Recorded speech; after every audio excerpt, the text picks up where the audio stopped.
Thank you, Lord Provost. The item 1 order of business, an adjusted, updated main agenda has been circulated. Item 7.1 is withdrawn, and a list of deputation requests at item 3 has been emailed to members. Are we happy to hear the deputations? Okay. If I can just lay out how I see the process going, because we've got 3 different sets of deputations on 3 different papers. Once we have heard all the deputations and gone through the deputation process, it's my intention to, without a break, go straight on to take motion 9.7, purely because that is a motion which is calling for a report and there are no amendments laid down for that. We would then have our normal break for deputations, and I would be looking to take item 8.2, the catchment area report, first, and then come back to item 8.1, which is going to be a more substantial debate, I feel. Is the Chamber happy with that process? Okay, thank you very much. Item 2 is declarations of interest. The Councillors' Code requires members to publicly declare any interest in items being discussed at today's meeting. These can be financial or non-financial. Are there any from the Conservative group? Councillor White. Lord Provost, I own property adjacent to the tram route, so that's 8.1. Okay. Yes, Councillor Smith. 8.3, my mother is the chair of the licensing forum. Thank you. Sorry, Labour group? None. SNP group? Nope. Green group? Yes, Councillor Booth. Item 8.1, non-financial, as a Director of Transport for Edinburgh. Okay. Yes. Items 9.1 and 9.7 as an employee of Shelter Scotland. Thank you. And Liberal Democrat? Yes, Councillor Gallagher. Non-financial, I am a resident near the proposed extension of the tramline. Independent members? Yes. Thank you. My husband is an employee of Lothian Buses. However, as there is no immediate or significant financial impact on my personal and family's financial situation, I am not declaring interest in item 8.1. Thanks. Thank you. That concludes the declarations. Item 3 is deputations. First of which is from Morayfew Residents Association and West End Tram Traffic Workshop with regard to item 8.1. So, good morning, gentlemen. Welcome to this meeting. Just to advise you that the process is, in terms of taking the papers, you've heard how we're going to deal with that. In terms of your deputation, you have up to a maximum of 10 minutes, at which point it will be open to any questions from elected members. The floor is yours, gentlemen. Thank you very much, and thank you for the opportunity to speak today. What I'd like to talk about is the impact, the potential health impacts of tram-displaced traffic, as this is clearly critical to the decision before you today. This is about moving air pollution and noise pollution from commercial areas of the city into residential areas. Sorry, can I just interrupt a second? Can I just check with the Conservative group that you can all see that, or if any of you wish to move now, now's probably the time to do so. Sorry, it's just to make sure that they all get a proper view. That's telling, Jim. Sorry, back to you. I'm happy to stop if anyone has a question, just shout out. So we're talking about displacement. This is a natural consequence of putting any transport change in. But we should look a little bit at the background here. Air pollution currently represents the greatest environmental threat to human health. This is the report from the Scottish Parliament. Scotland reported to have the highest proportion of asthma sufferers in the world. Scotland has the highest premature death rate for cardiovascular disease, coronary heart disease and stroke in the UK. The report concludes that reducing air pollution could help lower the incidence of these important diseases, and it goes on to give some further data that the areas in Scotland with the highest proportion of total deaths associated with particular pollution are Edinburgh, right at the top of the list, with the others, Glasgow, Falkirk and so on, following on. That is, I think, a surprising and alarming statistic. And what I'm trying to do today is try to explain why I think some of the planning moves have actually contributed to that relatively high incidence rate. If you plot Edinburgh streets, and this is 2005 data, pre-tram, and you look at the average noise generated by traffic on Princes Street, and then you use that level to pinpoint all the streets at night that are noisier at night than Princes Street is on average during the whole day, you get the following network coming out very clearly. So you can see that these streets are noisier at night than Princes Street, much noisier than Princes Street is, in fact, on average throughout the whole day. So this is a major issue for disturbance and the impacts, the health impacts associated with noise. Now, you might say, what does noise do? Well, noise, according to the WHO guidelines, the latest ones that came out on 10th of October 2018, noise is one of the most important environmental risks to health, according to that report. In Western Europe alone, at least 1.6 million healthy life years of life are lost as a result of road traffic noise. If we look at the disability-adjusted life years, the loss includes 61,000 years for ischemic heart disease, 45,000 years for cognitive impairment in children, and nearly 1 million years for sleep disturbance. What happens then when we introduce a tram? Well, the original reports going back to 2003 showed that by 2026, some 130,000 households over that would have worse air quality. Remember, air quality and noise go together because the source is the same vehicle. If you look at the modelling that was done on behalf of the City of Edinburgh Council, you can see that by taking traffic away from the route, going all the way down to Newhaven, reduces traffic by hundreds of vehicles per hour.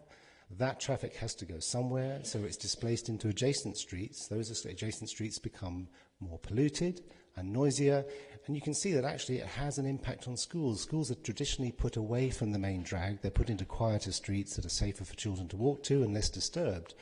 And in fact, moving this traffic means that those streets have become noisier and more dangerous, and that impairs the cognitive development of the children, both in the school and outside the school.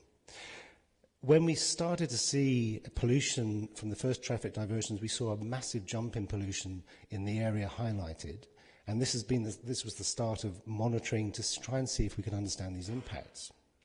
And one of the problems here is that Princes Street, which is where the traffic was taken from, is built only on one side. Now, throughout the old and the new town, we have people living below street level, up to 3 levels below street levels, in what are called urban street canyons. Now, urban street canyons are known to concentrate air pollution, and they're also known to concentrate noise. So these two health-impacting factors from displaced traffic are particularly bad in terms of their impact on the architecture of the residential parts of Edinburgh. Now, this was complicated by the fact that when, at that time, the City of Edinburgh Council was monitoring NO2 levels, it was monitoring 100% of the NO2 levels on Princes Street, but only monitoring as little as 60% of traffic NO2 in residential streets. So the same traffic would appear to be clearer if you moved it from one to the other. So it's possible then to give an air quality report where you're saying we're improving air quality when in fact you've moved it, but you're no longer monitoring it appropriately. Now, despite repeated requests, the City of Edinburgh Council has never measured traffic noise, arguing that the increase in traffic is imperceptible. Now, this is currently the position by your technical services guys, who say that the people who live in these adjacent streets have not heard the increase in traffic, despite the fact that this is the first time ever HGVs are using these routes 24/7. I think that's a difficult position to justify. So what does the WHO say we should be doing? They adopted as a policy recommendation, it's the strongest recommendation they can make, is that nighttime traffic noise should be below 45 decibels. We submitted monthly average readings of 63.4 decibels to the council. This means that the nighttime noise limits, remember decibels are a non-linear measure, a logarithmic measure. It means that this is nearly 4 times louder than the WHO limit for nighttime noise. And you can imagine that earlier map that I showed you, many such streets are affected across the city centre. The position is still that the City of Edinburgh Council is refusing to measure this noise. So what happens when we introduce the tram in Edinburgh? We get more citizens exposed to more air pollution, and we still have concerns about how well that air pollution is measured. More citizens are exposed to traffic noise, and as I say, we still don't have any data on that. We have calibrated our detectors against the City of Edinburgh Council's detectors, but we are only submitting measurements that we've made. We've asked for those to be verified, and I think it is really important that the Council does. But this then becomes an argument about evidence. So can we find a third source of evidence that tells us something about health impacts? Because although, unfortunately, thousands of trees were axed along the tram route, we still have more city street trees than we have pollution detectors operated by the council. So what can these trees tell us about the impact of the Edinburgh tram?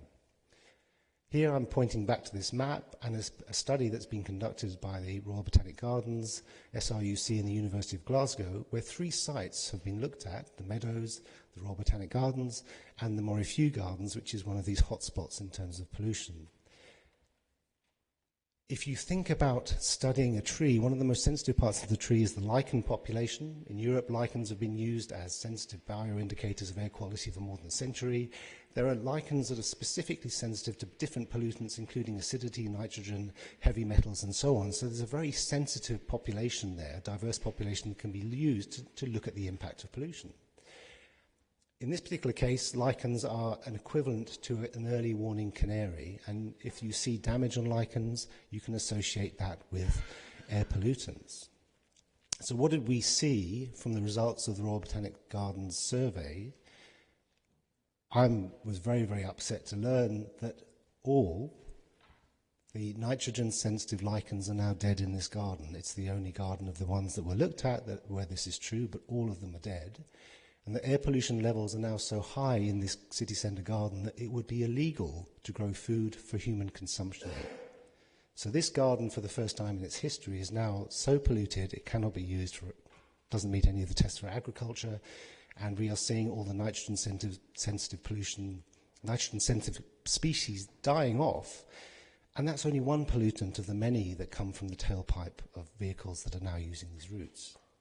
So the conclusions I'd like to draw is that extending the tram will necessarily expose, and I don't think this is controversial, this is your own figures, extending the tram will necessarily expose more Edinburgh residents to more air and more noise pollution. These together are now the biggest public health threats in Europe. Edinburgh is unfortunately already doing badly in this regard, topping the tables on PM2.5 deaths. We recommend that you wait for Lord Hardy's report, you use the time to measure road noise, you explore the mitigation of air and noise pollution in terms of the existing displacement, and you include the health impacts in your cost-benefit calculation.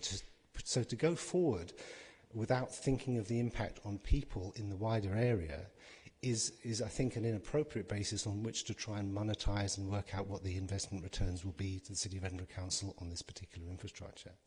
Now, we've been at this process quite a long time, and we've been through various meetings, and I think it's worth remembering what has been said by other decision-making bodies. It's clear from the First Minister's statement earlier on the 7th of March that the matters of the City of Edinburgh Council are for the City of Edinburgh Council to determine. In our discussions with Dame Sue Bruce, she made the following point, which I think is germane to this particular meeting. Council officials provide advice on a best effort basis within the constraints set by elected councillors. Any final decision is political, and councillors need not take council advice. So these statements together make it clear that neither the Scottish Government nor council officials are responsible for this decision. We urge you that you should apply the precautionary principle and refuse to authorise the proposed tram extension until the environmental and health impacts have been properly assessed. I'm happy to take questions. Thank you very much. Thank you.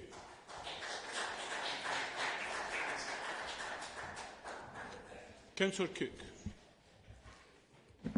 Thanks, gentlemen, for coming along.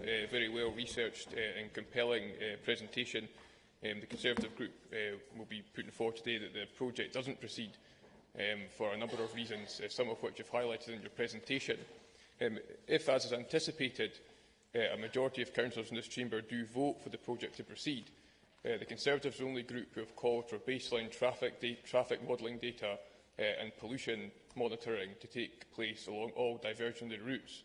So we have an evidence-based basis upon which to assess the impact that the construction works are having. Do you agree that if the tram is to proceed, it's essential that we gather this data? I think it is very important to gather data. One thing that some of you will know is that the data gathering process can wait up to a year before it's considered appropriate to release that to the general public. This was the reason we went to the United Nations and under the Aarhus Convention had to take the UK government to court to actually achieve access to raw data when it's taken by council monitors. The raw data, before it's corrected, still provides you with very useful information. You can take 3 months' data, you can take 6 months' data.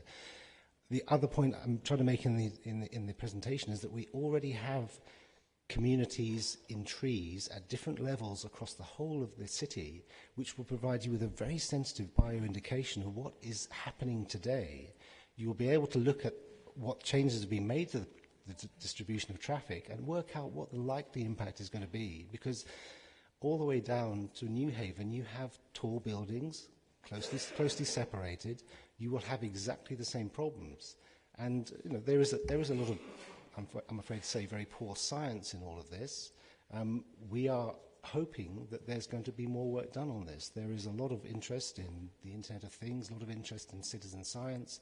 More data is coming out, but it's really important to work closely with the council and the specialists you have, because that's the only high-quality data we can point to, which is not likely to be contested if we have a dispute about the impacts.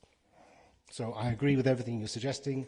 All I'm saying is I think there is already a lot of evidence out there that's ready to be collected, and it should be collated, and it should be analysed, and we should look at that very carefully. It is available. We don't need to wait. Councillor Arthur. Thank you for your presentation and the clarity with which you delivered it. I have to admit, I do share some of your concerns about the environmental impact assessments, which is at the core of the business model, because I think some of it dates back to 2003. But I think you'll recognise that the city is set to grow by about 102,000 people over the next 20 years. And that's a breathtaking pace, which will bring it with it new ills. We can't drive our way out of that problem, and nor can we drive our way out the climate change crisis we're facing as a planet just right now. I mean, I feel that part of the response to this has to be investment in public transport and also active transport. So, notwithstanding the points you've made, do you accept that the city must invest significantly in public transport and active transport if we're to meet the population growth that we're expected to encounter, and also the climate change crisis we're facing? Thank you. I completely agree. It's a research interest of mine in terms of the policy and better carbon management. So this is an area I have a very strong interest in. I would say that there has been a hope by many people that cars would get cleaner, that people would use fewer of them, but we have 2 fourth crossings now carrying vehicular traffic, all being funnelled into Edinburgh. You are talking about building a population increase of the size of Falkirk being added in the Newhaven area. There's a lot of people, and even if there's lots of modal shift to public transport, which we should invest in, and I've sat on this table before next to Lothian buses, and I fully support all the concerns that they've raised about this project. We do need to invest, but we cannot just assume that things are going to get clearer. Even if we improve the tailpipe emissions, over 50% of total particulate emissions, which remember, Edinburgh is the #1 in Scotland in terms of death rates, 50% of those pollutants come from brakes, tyres, other aspects of reciprocating metals inside vehicles, and none of them are regulated. So you can have a clean electric vehicle which still produces particulate pollution. And of course, all of these, travelling over cobbled streets, will produce exactly the same tyre noise that they're currently doing. So the tyre noise, traffic noise issue doesn't go away. It's not just about the tailpipe. That's only half of the question. So don't hope that things are going to get better. If you've got more population coming in, you need to invest in public transport. But what you cannot do is take pollution from where people don't live and put it where people do live, because you will necessarily have a negative impact on the health statistics of the existing residents. So let's think about the people that are already here, whose lives are being potentially affected by this project, before we think about the benefits of people that we may come here, depending on so many uncertainties, because remember, those predictions of growth are still just predictions. Councillor Jim Campbell. Thank you very much for your presentation this morning. I think it's a very interesting idea to use trees as a proxy for pollution around the city, because we do have a lot of trees. My question is one of comparison. So, based on the research you've done, can you share with us any experiences from other cities where they've either used trees as a proxy for measuring pollution, or what other design solutions cities might have adopted that solve or go some way to solving the transport conundrum without increasing pollution? Okay, there's 2 points here. This is actually only the second study in the UK of this type, so this is a novel piece of work, and this is why I think it's particularly interesting, because at face value, this looks pretty obvious. We have these lichen communities across the whole of the city, and no one studied them before. So this is an exciting area that's going to give us new evidence, but it hasn't been used before in a planning case. Those of you who know my interest in data will know that I see a lot of the estate being used in ways that could be used much better. For example, I'd be interested in a show of hands from assembled members. How many of you think it is legal and appropriate to drive along Princes Street at 9 o'clock at night in a private vehicle? Do you think that is allowed by the current traffic regulations? Yeah? Do you think anyone who drives to the centre of Edinburgh is aware that that's the case? And why is it then that vehicles with 6 axles are driving across cobbled streets trying to deliver products to shops on Princes Street through cobbled residential streets? They could be using that Haymarket corridor. They currently are discouraged from doing so because there is no active encouragement. So there are things that we can do with the existing estate, with existing signage, almost with such a small cost to the City of Edinburgh Council. But these opportunities have not been taken in the last 6 or 7 years. All that's happened is that you have put up signs saying unsuitable for heavy vehicles, but you're not discouraging any heavy vehicles from using those 24/7. The last time you did a survey on Great Stewart Street, there was only one 15-minute period in the whole night when there wasn't a multi-axle heavy goods vehicle of about 40 tonnes going across those cobbles. One 15-minute period when you weren't likely to be disturbed. That's the sort of health impact we're talking about, and that has to be taken seriously, and you can do something about that right now. Okay, due to the time limit on questions for deputations, this will be the last question. Councillor Booth. Thanks very much, Lord Provost. Thanks very much indeed for your deputation. I completely agree with your the arguments that you put out in terms of tackling air pollution. I agree with you that that's an absolute crisis in our city, and we need to take action to reduce that. I suppose that the point that you made in your deputation that I would query is your assertion that extending the tram will increase air pollution. All of the evidence that we've had presented to us in the tram data room, which is the majority of which is now in publicly accessible, suggests that the opposite is the case, and in particular the updated traffic modelling, which was undertaken by Steer, who are experts in their field, says, and I quote, "Tram would result in fewer vehicle emissions." There's also obviously a wealth of evidence from tram systems around the world that investing in tram results in a reduction in air pollution. So can I ask, why do you feel that the experts have got it wrong and that you are right? There are, and you, sorry, I thought the projector was still on so I could show you the map. What Edinburgh, remember, was delivered or developed as 2 different towns, an old town and a new town with the infrastructure between it. The A1-A8 link goes straight through the centre. That's the most direct route. It's a wide route. It's an open route. It's a non-residential route. By closing that to general traffic and HGVs, they are then forced to take north and south circular routes through the process, which means if you look at the average length of transit of every vehicle across Edinburgh since the closure of Princes Street, you will find that the average transit time has increased. You will find that the use of brakes and stop-start traffic on cobbled surfaces will also increase the particulate loading coming from brakes and suspension. So if you increase the net transit distance, you necessarily increase the net emissions, unless that process leads to modal shift. Now, in the yeah, I know, and if you look at the original case, you'll find that 3% was considered as a likely modal shift. We are in a situation where there are 2 fourth road bridges. There is the possibility of a very large increase in population, even if the population becomes more bigger users of active travel and public transport. There will still be a net increase in the number of vehicles, often unregulated and often with unregulated engines, coming through residential areas 24/7 to deliver the services that other people require. If you could have stopped that, and you haven't stopped that. I'm sorry, I'm not sure why you're disagreeing. The geometric arguments are absolutely incontrovertible.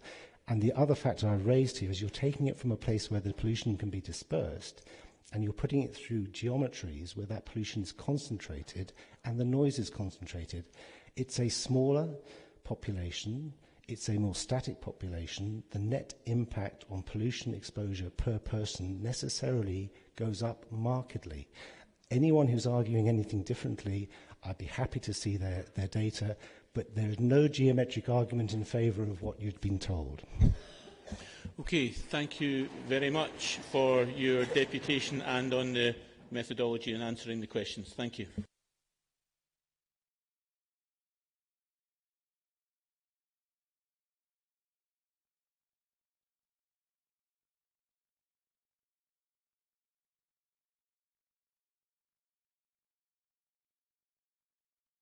Councillor Doran. I'm sorry, Lord Provost. I did not declare I'm on the board of Transport for Edinburgh. Okay, thank you. We'll get the minute adopted. Councillor Laidlaw. Thank you, Lord Provost. I'm also Director of Transport for Edinburgh, and that should be noted in declarations of interest. Thank you. Councillor McInnes. Thank you, Lord Provost, and indeed I need to do so as well. Thank you for the prompt. Thank you.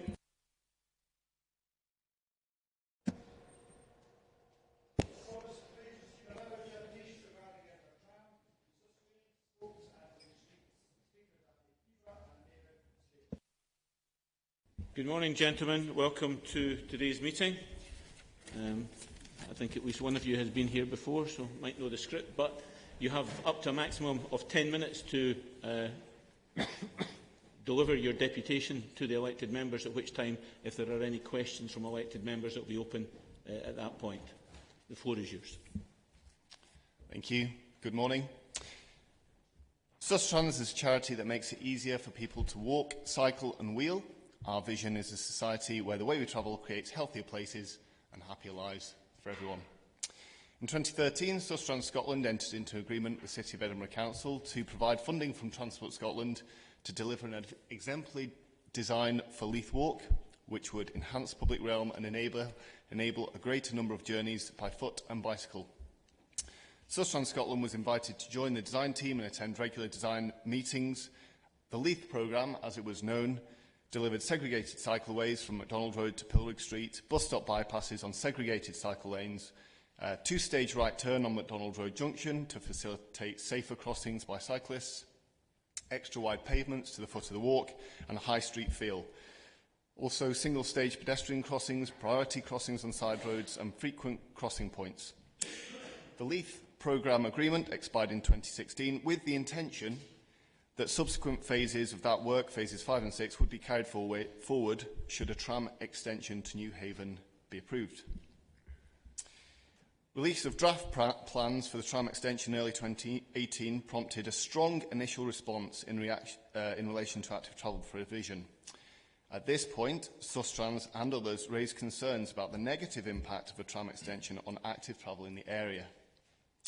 The tram team responded to the consultation with a series of design workshops in summer 2018, which Sustrans attended. These workshops represented effective and meaningful engagement and have resulted in an overall design approach which recognises the importance of the tram project in enabling more active travel journeys. Specific changes brought about by the workshops are segregated infrastructure, wide pavements and priority side road crossings along the length of Leith Walk, linking into and complementing city centre east-west cycle link, pavement and junction improvements throughout the scheme for people travelling on foot, urban realm improvements at Elm Row, and the commissioning of the Leith area active travel study to mitigate against the potential loss of amenity for cyclists on Constitution Street and Ocean Drive, an area-wide study partly funded by Sustrans Community Links Fund. Active travel improvements arriving from the Leith area study have been specifically identified as a supplementary project to support the tram extension. Sustrans welcomes this commitment and the commitment that these improvements will be funded from the Place Capital programme and will be delivered in parallel with the tram project. Finally, Sustrans and other stakeholders have engaged in the Active Travel Advisory Group and look forward to continued involvement and early engagement should the project be agreed upon today. My name is Martin MacDonald and I'm representing Spokes, the Lothian Cycle Campaign. Spokes is a non-party political voluntary organisation founded in 1977 and now with a membership of over 1,000. Spokes has a long history of effective campaigning for cycling and sustainable transport policies. Spokes is very supportive of the extension of the tramline to Newhaven. This will provide a viable alternative to the car, both for existing residents along and near the route, and for the significant number of new residents of the planned developments along the route. Spokes submitted a 25-page response to the initial consultation, a consultation in which there had been very little provision for active travel, and indeed some proposals that were positively dangerous. We are pleased that we have had the opportunity to work with the tram team to make walking and cycling an integrated part of the proposals, albeit much work remains beyond foot of the walk. We congratulate the team on the changes that Andy has mentioned, in particular the reduction of traffic lanes from 4 to 2, enabling segregated cycleways along the entire length of Leith Walk, and the improvements at Elm Row and London Road. Spokes, however, has concerns that plans from the foot of the walk to Ocean Terminal are much less advanced. It is important that alternatives are in place before tram lines are laid to avoid the literally hundreds of crashes and injuries we saw in the first years of Tramline 1. However, it is good that a working group, including Spokes, is already in operation and that Council has confirmed that the costs will not be taken from existing cycling projects. Secondly, it is vital to maintain two-way cycle access along Leith Walk during the 1.5 years of construction. We are pleased that Council hopes to achieve this in discussion with the contractors. There really are no suitable alternatives, as people need to continue to use this route to access the local shops and businesses. We are also keen that the opportunity is taken at this time, as suggested by Councillor McInnes at our public meeting a year ago, to trial cargo bikes to support the local business deliveries from nearby distribution hubs during the construction. Further concerns remain regarding cycle access to properties along Constitution Street, the shared use proposals from Ocean Terminal to the Newhaven terminus, and the detailed design of cycle crossings of the tramways, all of which must be addressed through the Active Travel Design Group during the early contractor engagement phase. Overall, Spokes feels that the tram extension will be a great improvement for the area. The segregated cycling facilities and assuming high-quality facilities continuing beyond foot of the walk, plus the opportunities afforded by a multimodal bike tram travel, will encourage more people to choose to cycle and adopt a healthier lifestyle. Thank you. Good morning. My name is David Spaven. I'm from Living Streets Edinburgh Group, which is the local voluntary arm of the national charity Living Streets, which campaigns for better conditions for what we call everyday walking. Overall, we're very supportive of the tram extension and further investment to improve public transport in Edinburgh. This is essential if the city is to become less car dependent, while at the same time growing by 100,000 people over the next 20 years. An expanding tram network will also deliver significant benefits in terms of climate change, air quality and road safety. The current design of the tram route extension now incorporates new measures for walking, which represent a significant improvement on the initial design. Some of the very welcome design enhancements are as follows. Firstly, 3 locations where roundabouts are being replaced by traffic lights with signalised crossings, which are easier for pedestrians to cross. This will be a particular improvement at the currently awful junction of Elm Row and London Road. Second, on Leith Walk, all lampposts will be relocated to the central reservation, aiding comprehensive pavement decluttering. Third, continuous pavements will be built across a number of side road junctions on Leith Walk, again making life easier for the pedestrian.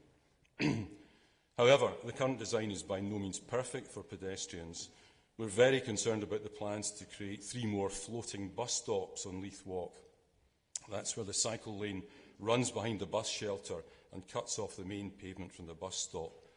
These inevitably create conflicts between cyclists and pedestrians, as we've seen with the existing floating bus stops on the southern section of Leith Walk. We're also very unhappy about the pedestrianised New Kirkgate still being an option for a new cycle route. This street is not a suitable place for commuter cyclists. However, we don't want the current stage of design to stand in the way of the overwhelming benefits which the tram will bring.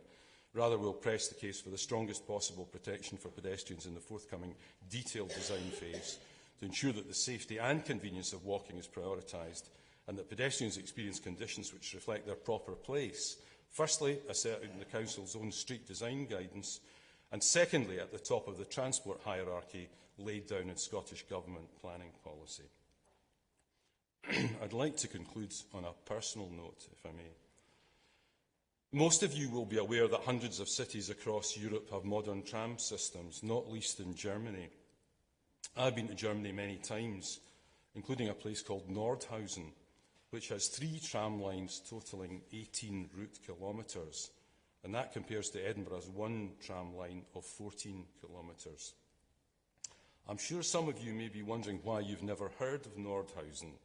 Well, that's perhaps because it's a town of just 45,000 people, whereas Edinburgh has a population of more than 500,000. I do think it's time for Scotland's capital to emulate the town which sits 218th in Germany's population league table. Thank you.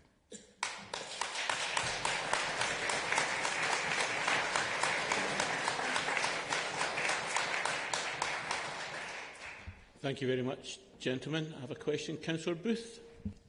Thank you very much, Lord Provost. Thank you very much indeed, David, Martin and Andy, for your presentation. And in particular, I enjoyed your anecdote at the end.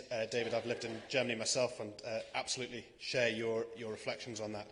My question is, David, in your presentation, you spent a fair amount of time comparing the designs that were published for consultation early last year with the designs that we have before us now.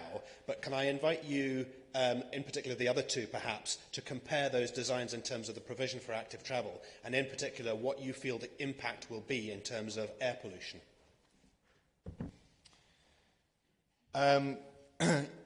Yeah, to sum up, I mean, I kind of bullet pointed.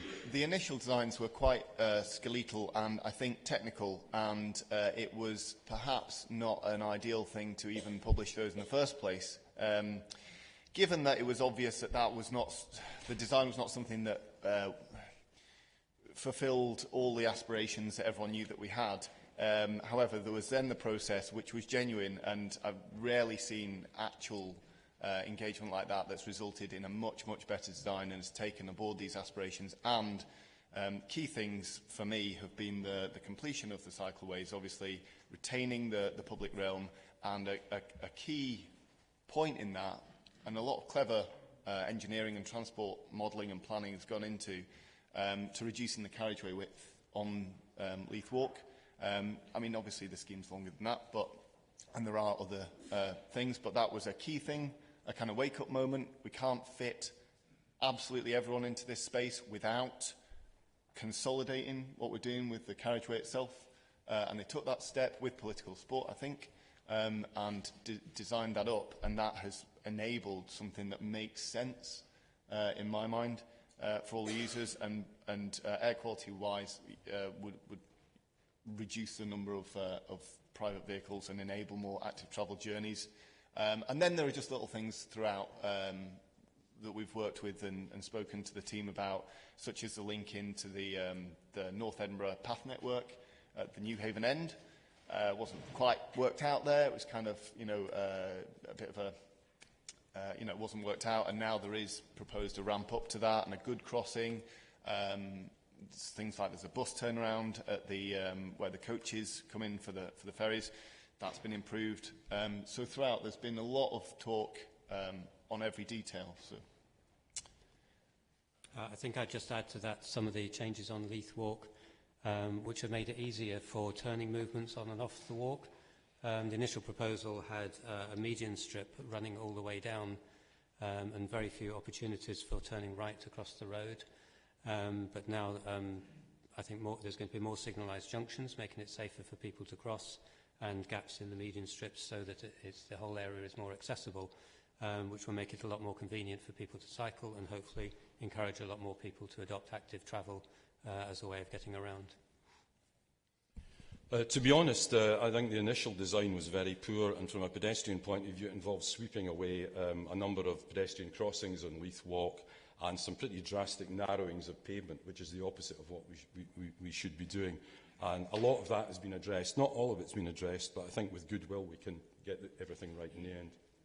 I'd also add, as one more thing, there's a supplementary project has been identified, the Leith Area Study, to kind of mitigate against the difficulty squeezing everything in further north of the foot of the walk.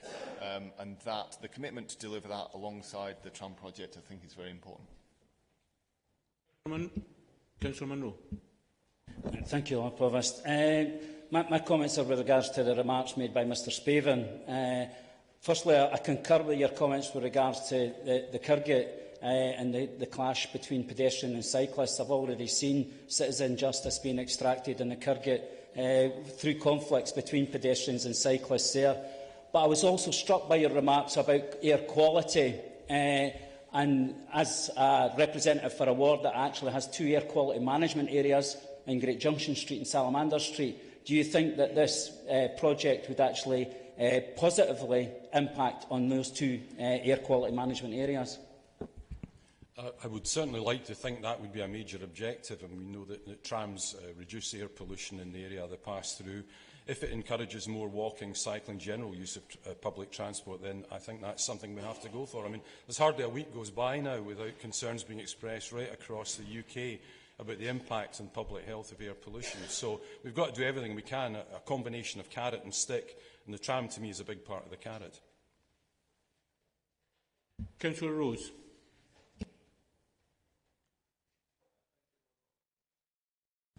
Thank you, Lord Provost. Thank you to Andy, Martin and David. And my question is particularly for David. I think, could I ask you, first of all, did you hear the presentation by Dr Lloyd earlier? No, sorry. Thank you for that. You referred to overwhelming benefits of the tram case. Now, we'll no doubt look at the financial perception of that in a few moments or later on today. But I think Dr Lloyd made a reference to the modal shift. I think he said 3% was the modal shift from cars projected from this project. And he also talked about net pollution for people, for residents, for pedestrians going up. Would you like to make a comment on that? I think in any scheme like this, which is a strategic scheme, you've got to look at the overall costs and benefits. There will be some costs, but the important thing is if there are net benefits right across the city, particularly for pedestrians, cyclists and public transport users. I'm sorry I didn't have an opportunity to hear the talk that you're referring to, so I'm at a slight disadvantage. Could you repeat the other of your points? The question has been answered. I think you've answered the question that was asked. Councillor Howie. Thank you, Lord Provost, and thank you for the deputation. My question is to David in Living Streets, and it relates to shared space. I share your concerns about the issues with regard to shared space involving pedestrians and cyclists, and I'd welcome your further observations as to the way forward. In particular, would you agree with me that one of the solutions is an easy one, and we have it in our own hands, and that is for cyclists to simply dismount and become pedestrians for the few metres that are concerned here? Do you agree with that? Thank you. I think there's growing concern about shared space because if you think of the potential conflict between somebody who's moving at 2 or 3 miles an hour and somebody who's moving at perhaps 10 or 15 miles an hour or even more, and we've seen that in the floating bus stop, Shrub Hill, going downhill in Leith Walk, that cyclists can get up to a fair lick. I think this is one that we've got to work out at the detailed design stage, but it certainly seems to me that one of the key factors is we've got to find a way at floating bus stops of equalising the speed at which pedestrians and cyclists are moving. It's just not acceptable for somebody to be going at 3 miles an hour confronted by somebody who's going at 10, 15 miles an hour or more. So I think there are ways that can be done engineering-wise. Whether my colleagues from the cycling side would agree with that is another matter, but I think it's an issue that does alarm people, particularly people with disabilities and older folk, and we've got to really confront that properly in this next stage. Can I respond to that? Sustrans are a charity for cycling, walking and wheeling for everyone. And we do have experience in segregated cycleways, and the other examples that we've looked at include curb separation for cyclists as well, to create direct segregation from people walking, cycling, and using other modes. And that's what the indicative plan for the tram includes, is curb segregation for those areas. And as far as the new Kirkgate shopping centre is not included in the outline plan. That is part of the supplementary project, and actually that's completely open. That's an open process to look at all the options. So the options for either going through there or avoiding it altogether are still part of that supplementary project. So it's not the detail can be worked out. Could I just add quickly to that the bicycle is a mobility aid for a number of people, also with cargo bikes and the ability to carry quite a lot of stuff on a bicycle. Cyclists having to dismount is simply not an option, so we would not be in favour of any route that included a section where cyclists had to dismount. And with the working group, our intention is to seek to get a route that works for everybody, for pedestrians and cyclists, without having to dismount. Thank you very much, gentlemen, for your deputation and also for the answers to the various questions. Thank you. Thank you.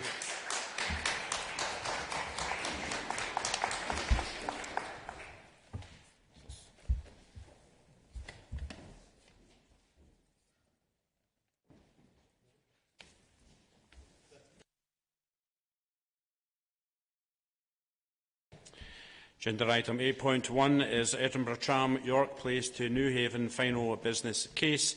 Amendments have been circulated from the Conservative Group and the Liberal Democrat Group. Councillor McInnes. Thank you, Lord Provost. We are incredibly privileged to live in this city, beautiful city.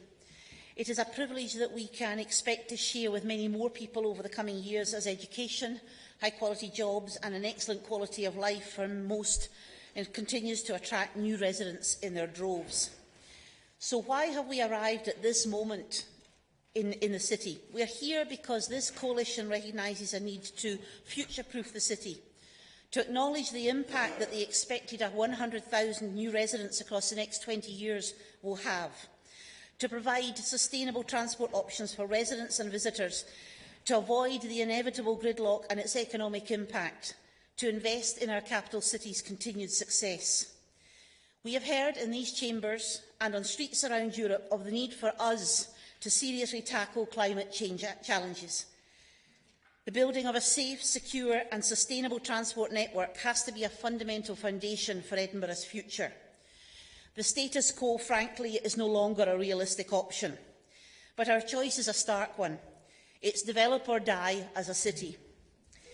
This completion of the tramline from York Place to Newhaven is about more than simply transport. It is a strategic economic development project, opening up North Edinburgh to much-needed development. We need a first-class, fully integrated transport system offering real choices. It will build further resilience into our city. Lord Provost, I find myself slightly resenting the fact that convention in this chamber only gives me 5 short minutes to present this major report. It is among the best I've ever seen, a view shared by others. It has been pieced together, bit by careful bit, by a talented and experienced tram team of whom we as a city should be rightly proud. Across some years, they have held this project up to the light. They have turned it this way and that. They have listened to many experts. They have learned lessons from their highly successful completion of the airport to York Place line. They have asked themselves difficult questions, many emerging from their keen observation of the Hardy inquiry process, and they have examined every aspect of the environment which this tram project will both shape and land in. We arrive at this point with some greater certainties built in. The project is fully consistent with key strategies shaping Edinburgh, including the City Region Development Plan, as well as city-specific economic and transport strategies. It will drive development in our major strategic areas, including the waterfront. The economic case has been comprehensively updated, taking into account revised planning assumptions, scheme design, costs and forecasts. The form of contract chosen is an industry-standard NEC4, an understood, tried and tested contract which builds greater security for us into the process. We have closely followed Scottish Government and UK Government guidelines for major infrastructure projects, including our treatment of risk. Our revised cost of £207.3 million has a significant built-in contingency figure of £32 million, as well as a further optimism bias allowance of £11 million, reflecting a post-Carillion world where client and contractor expectations have changed dramatically. We have clearly and confidently shown that this project is not only affordable, but it will also not impact on delivery of council services. It does not take from the education budget or the social care budget or any vital service.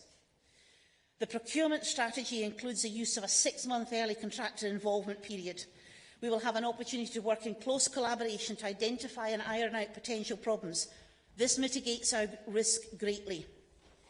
We and they are confident that Lothian Bus can successfully navigate the construction period and continue to be such an iconic foundation to this city. We will work assiduously with Lothian to find successful solutions to any risks they may face. We have worked with impacted communities closely to develop an appropriate design reflecting their needs and expectations, including delivery of improved active travel projects.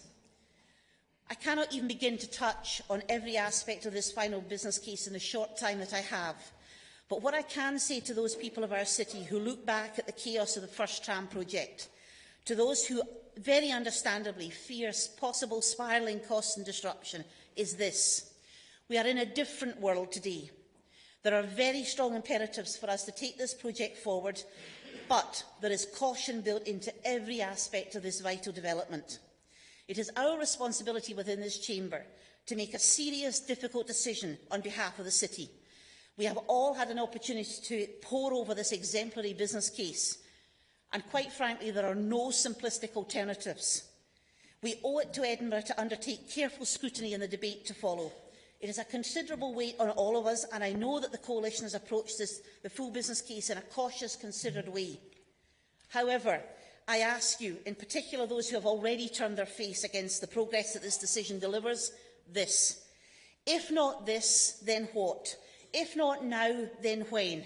If not us, who will make the right decision for our fellow residents? Who will equip this city for the future? I commend this report to the Chamber.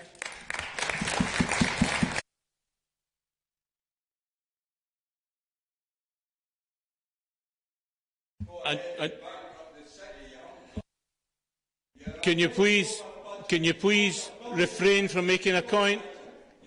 Can you please refrain or remove yourself from the public gallery? City officers, can you please remove the gentleman?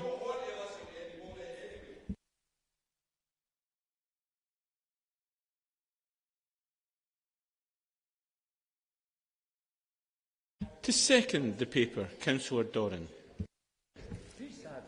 Thank you, Lord Provost. How to follow that? And as Councillor Munro said, which of your dad is it? Most certainly not. I appreciate the deputations coming along today, Lord Provost. They had a lot to say on the proposed tram extension, and some of them very hard-working volunteers within our city, and it was good to hear what they had to say.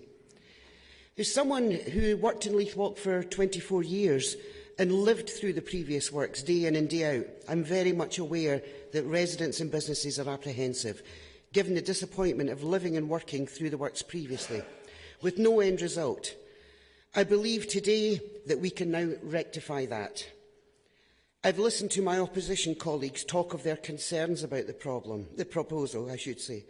I have heard them trying to score political points. I have not heard one solid piece of evidence to say that extending the tram to Newhaven is wrong. I have heard no talk of an alternative or any way of safeguarding our residents for the future. They have no plans to address the population influx, the dreadful air pollution, the desperate need for housing, and the strong case of bringing more jobs to the north of our city. Nothing. They simply cannot stand still. The challenges of population growth, with the pressing need to improve Edinburgh's air quality, provide housing and employment, compel us to act. Lothian buses are vital to our city, but they are also in the hearts of the residents. We have been in conversations with them since day one. We will continue to work with, consult with and protect our bus services.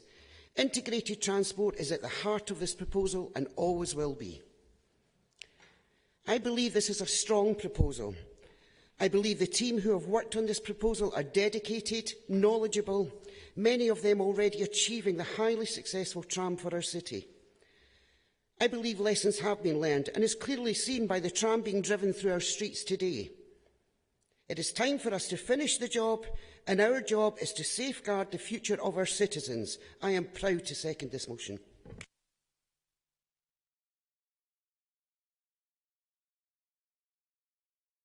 To move the Conservative amendment, Councillor Cook. Thanks, Lord Provost. Lord Provost, despite the massive cost overruns, delay, disruption and reputational damage caused to this council and this city by the original project, there is a principled view to extend the tram line. But what we're seeing today is a majority of councillors in this chamber committed to extending the line, seemingly no matter the cost. In doing so, they fail taxpayers, backing a costly business case filled with unquantified risk. Just as principle, it is a view that we should terminate this vanity project and focus on the real priorities.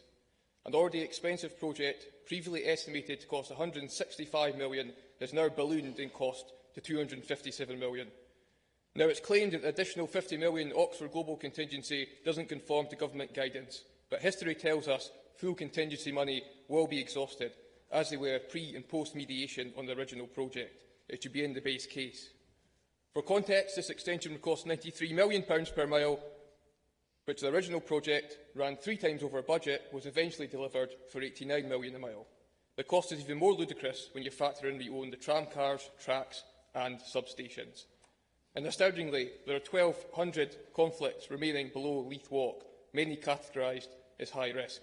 We've also heard today about the issues around traffic displacement and pollution which have not been addressed. The Edinburgh Tram inquiry rumbles on, set to become one of the most expensive in British history, yet this administration confidently, or perhaps arrogantly, assert that they have learned the lessons of the previous project.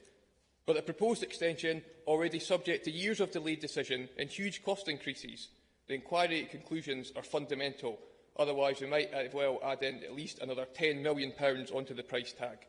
Indeed, the business case notes that the inquiry outcome could lead to substantial additional costs, which officers have confirmed are impossible to quantify before Lord Hardy has reported.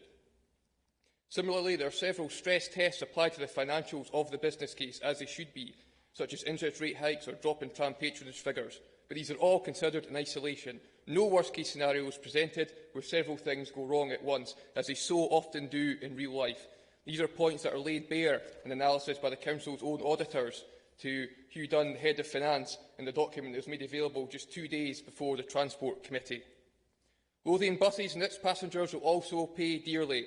The business case is clear the project presents significant financial and logistical challenges for LB. Fewer services means passenger reductions and increase in fares. What we are told is that it is diversified into the Lothians, which then raises the prospect of residents in West and East Lothian paying for the Edinburgh Tram project.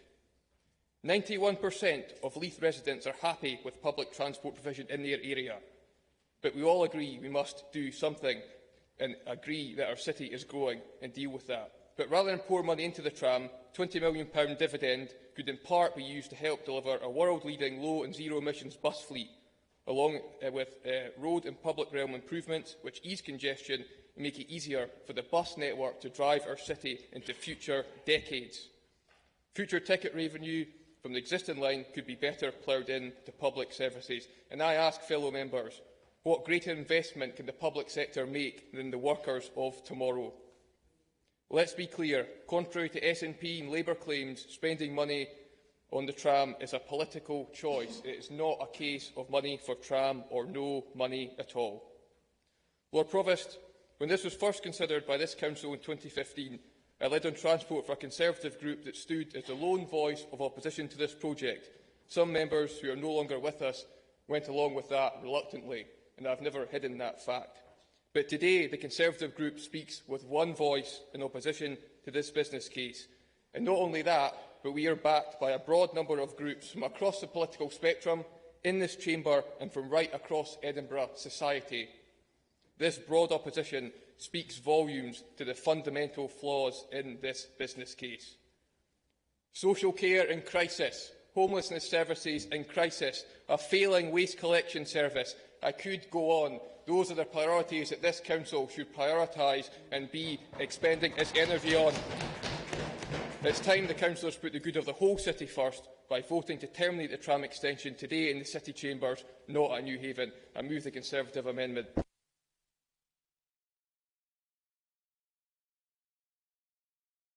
To second the Conservative amendment, Councillor White. Thank you, Lord Provost.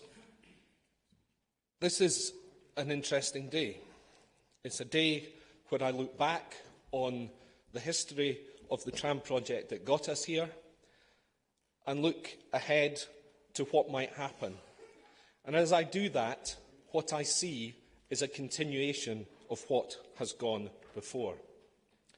Lord Provost, this proposal before us is lauded, we've heard, because apparently it solves all the problems from last time round. And we've heard, again, that it's absolutely necessary for the growth of the city. Those were two of the things that were said when we discussed trams the first time around. We had a different way of operating that was going to solve all the problems. That turned out to be absolute rubbish. And we absolutely had to build trams because there was no alternative. It was the only way to allow people to get around a growing city. Well, Lord Provost, I look at the business case with rather different eyes now than I did that original business case many years ago. And one of the things I'm even keener to pinpoint this time is risk. We've heard a lot about how we're solving matters this time round, how we're taking a cautious approach, according to the administration. But that cautious approach leaves all the risk of this project with this council and with the taxpayer. And that's the nature of the contracts we're getting into, which do not fix a price at all. Rather, they set out some targets, and that target, of course, could change in an upward direction. We've heard, as we've heard before, that this doesn't solve all our transport problems or the associated problems. It disperses traffic and air pollution rather than removes them. And of course, Lord Provost, probably worst of all, it puts Lothian buses at considerable risk. Last year, Lothian buses made just under £7 million of profit. It provided a dividend to this council of about £6 million. We're asking them for an extra £2 million every year going forward, more than they currently make in profit when you add it to the existing dividend. And when I asked how this was to be achieved, there were laughs when the explanation was they'll grow services out into the Lothians. I said, so other Lothian residents will pay for trams. And there were laughs at that, but that seems to be the only strategy. Because, Lord Provost, we see a bus company that's having its passengers raided to pay for the tram. It will have an inability to pay the dividends, and yet it is expected to pay those dividends to build the thing in the first place. Lord Provost, we need value for money in this, and that's probably my biggest concern. I'm worried that the taxpayer will be ripped off. We haven't allowed properly for the work that's already been done in these contracts, and we haven't driven down the cost. The hubris we've heard from the administration is palpable. They think they have all the answers this time. Well, we set out some tests. Cost had to come down, time had to come down, and Lord Hardy had to report. None of these had happened, Lord Provost. We cannot support this business case.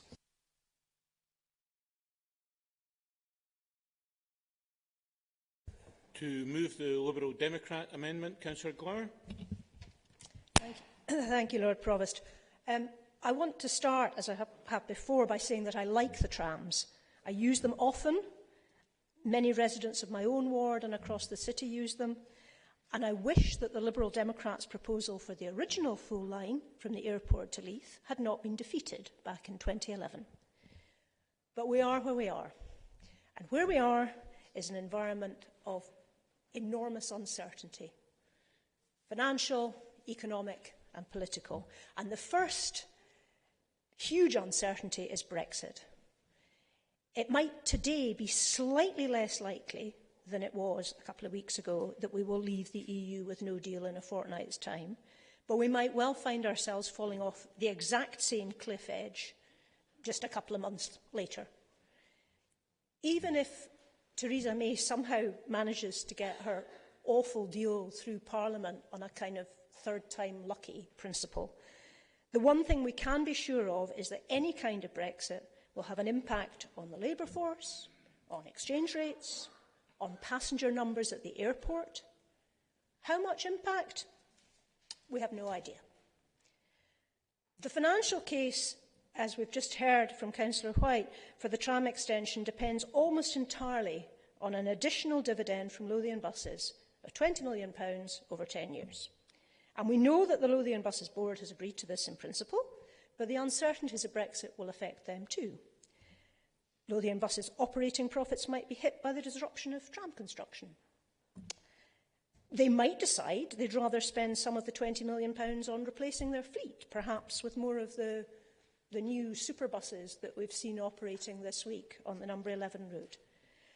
They might choose to spend it on improving services or frequencies to parts of the city that aren't served by trams, or perhaps by reducing fares to make the buses more affordable for everyone. We don't know what they'll decide to do.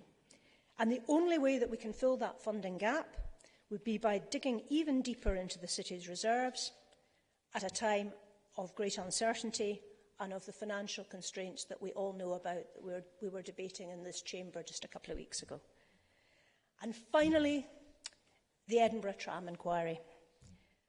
I'm sure the administration wishes that Lord Hardy had reported by now, but he hasn't. I appreciate the commendable efforts of the project team to incorporate the evidence that was given to the inquiry, but the fact remains that we don't know what he will recommend. If his report advises that new tram projects should meet conditions the project team didn't think of, what would the cost implications be of meeting those conditions? We don't know. It's another uncertainty. Liberal Democrats are painfully aware of how the voters punish parties that they blame for getting the trams wrong. That's why we need to be really sure we've got it right this time, and I'm sad to say that I don't believe we have got it right yet. We know there will be some practical consequences if we delay, but we also know that our powers under the Tram Acts won't be affected because construction on Line 1 has already started. For now, there are too many unanswered questions around this extension. We should defer our decision until we have those answers. I move the Liberal Democrat amendment.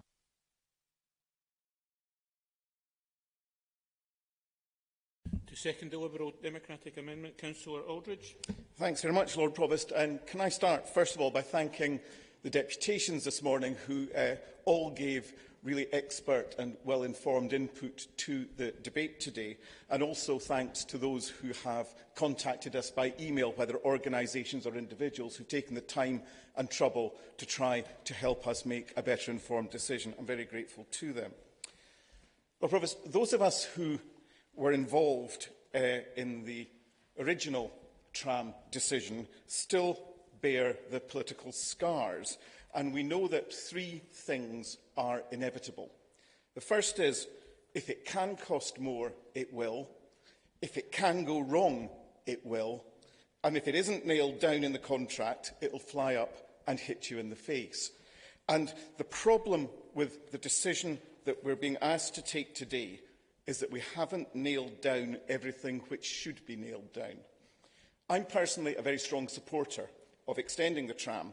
I don't share Councillor Cook's view that this is a vanity project. I think it's an important infrastructure project for the future of the city. We need the right infrastructure to serve our growing city, to enable it to continue to be the engine of the Scottish economy and be a modern, environmentally friendly, livable world capital city. Our transport system will need to move large numbers of people efficiently, comfortably, and without causing our air to become more polluted. We do need to take action to get things right for our future generations, and we're not shying away from that. But we also need to learn lessons from last time. And I'd like to pay credit to our expert tram team, who've done a really excellent job in seeking to manage and mitigate as much risk as possible in the project. We're very, very fortunate to have such an expert team. And of course, we can't eliminate all risk from the project. That isn't what we're arguing. What we are saying is that where there are known risks which we can identify and overcome in a short period, we should take a little time to nail them down. If we can do it in a few weeks, and I believe we can, we would be foolish not to. So the first, quite simply, is Lord Hardy's report, and I have no doubt that our tram team has taken account of what was said in the inquiry and made its best guesses as to what Lord Hardy will recommend. But the length of time he is taking to produce his report makes me concerned that he must be working on very complex recommendations, which we may not have anticipated. It seems nonsensical to me to pay millions of pounds for an inquiry but not listen to the results. So that is point one. The second one is Brexit, as Councillor Gloria said, and I won't rehearse that again, except to say that in 2 weeks' time we will at least know whether we are jumping off the edge of a cliff on the 29th of March. It seems absolutely ridiculous not to wait until we at least know that before we sign any contracts, because all of these things will mean additional costs to the contract. Lord Provost, all parties, I think, have adjusted their position on the tram. The SNP were the principal opponents of Line 1, are now the principal cheerleaders for its extension. Labour voted to end Line 1 at Haymarket, are now wanting to extend it. The Tories were for Line 1 and are now against its extension. The Greens were for it and now are for it so long as there's a scheme for bikes attached to it. We remain for it in principle, but we need to pause for a short period to ensure we're not hit by spiralling costs yet again. I'm happy to move to second the Liberal Democrat amendment and ask for a sensible, pragmatic pause. Thanks very much, Lord Provost.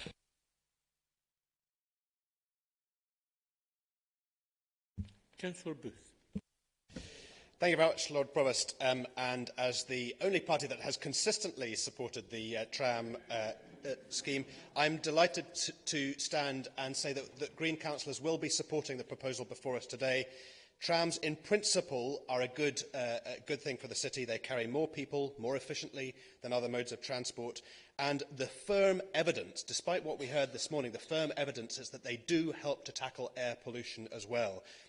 There's a wealth of evidence, including what was presented in the tram data room, that shows, and I would prefer to follow the evidence on this, which does show that tram systems lead to modal shift and therefore deliver air pollution improvements. But we need to be sure as Greens not only that the principle of extending is right, but that this specific proposal before us is correct as well. And in order to assess that, Greens set 3 questions. The first question, does the business case add up? The second one, has the Council learnt the lessons of the previous terrible mismanagement? And thirdly, are there high-quality walking and cycling provision alongside the tram? Now, on the first one, it's clear that for every £1 we invest in the tram extension, we get £1.40 of investment back, of public benefit back. That's a good deal from our perspective. And we shouldn't forget that if we do not invest in the tram extension, we will not get the increased fare revenues that will come from that extension. On the lessons learned, the documents in the data room went to some detail on those, but I just want to highlight 3, and they are the one dig approach, the industry standard contracts, and the streamlined project management. That's not to say that nothing will go wrong. It's absolutely incumbent on all of us in this room to play our part and ensure that we, if the decision today is to proceed, that we deliver it on time and on budget. And Greens will certainly play our part in that. And on the cycling and walking, I think we heard from the deputation this morning there's a marked difference between the proposals that were put forward last year and the ones that are with us today. From a green perspective, we don't have everything that we want, but we recognise that there are physical constraints on Constitution Street and Ocean Terminal that don't allow a segregated cycle infrastructure all the way along that. But we're confident and we're grateful to the positive contribution of the tram team and the active travel Leith area study and the commitment to deliver on that as well, which is extremely good news. On the issue of timing, some people are suggesting that delay is appropriate. This was hashed out in some detail at the committee, and it's absolutely clear there are a couple of key risks if we delay.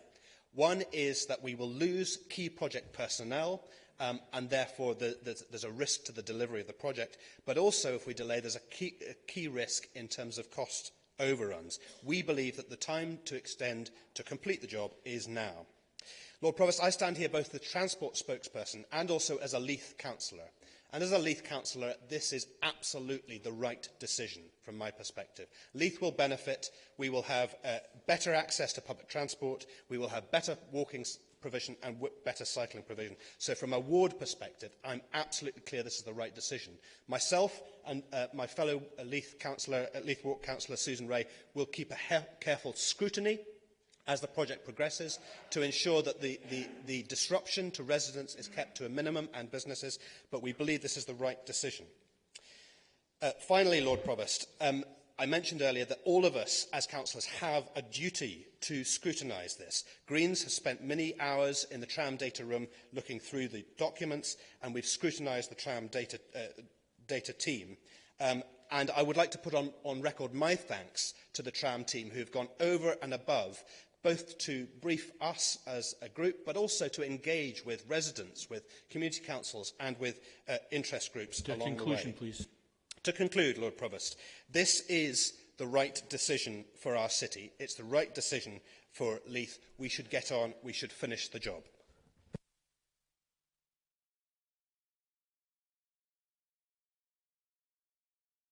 Councillor Wang. Thank you very much, Lord Provost. I'm not afraid to say that I've found this probably the most difficult decision since I was elected a councillor a couple of years ago. And I also want to agree with, I think, the opening remarks from the Transport Convener and the comments that have been made by others in commending not just the work that's gone into the papers by officials, but the very extensive briefings that went on with all the different political groups. They were incredibly patient with my various questions. And whatever happens today, I think that level of briefing and engagement, I think, is a great template for the future.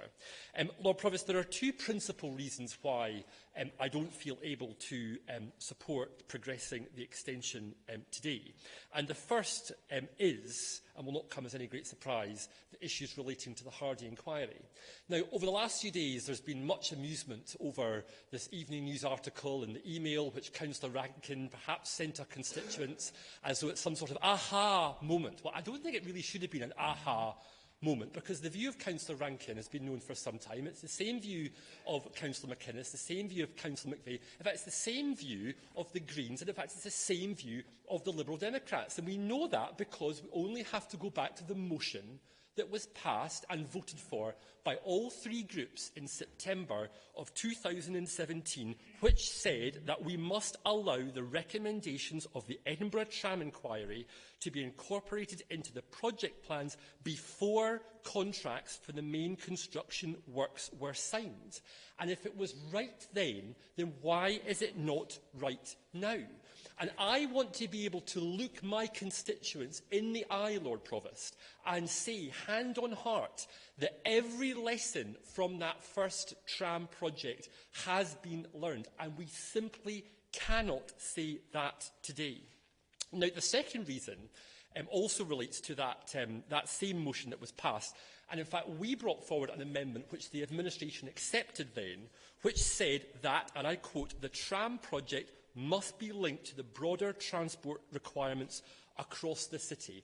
And we put that in for a reason, Lord Provost, and we put it in because I also think one of the lessons from the first tram project is the need to bring the city, to bring residents with us when we are taking forward such a major project. Now, I have spoken before at length, Lord Provost, about the poor transport, public transport that exists in my ward and across the west side of the city. We still don't have a plan for the expansion of the park and ride at Ingliston, which is crucial to the long-term success of the existing tramline.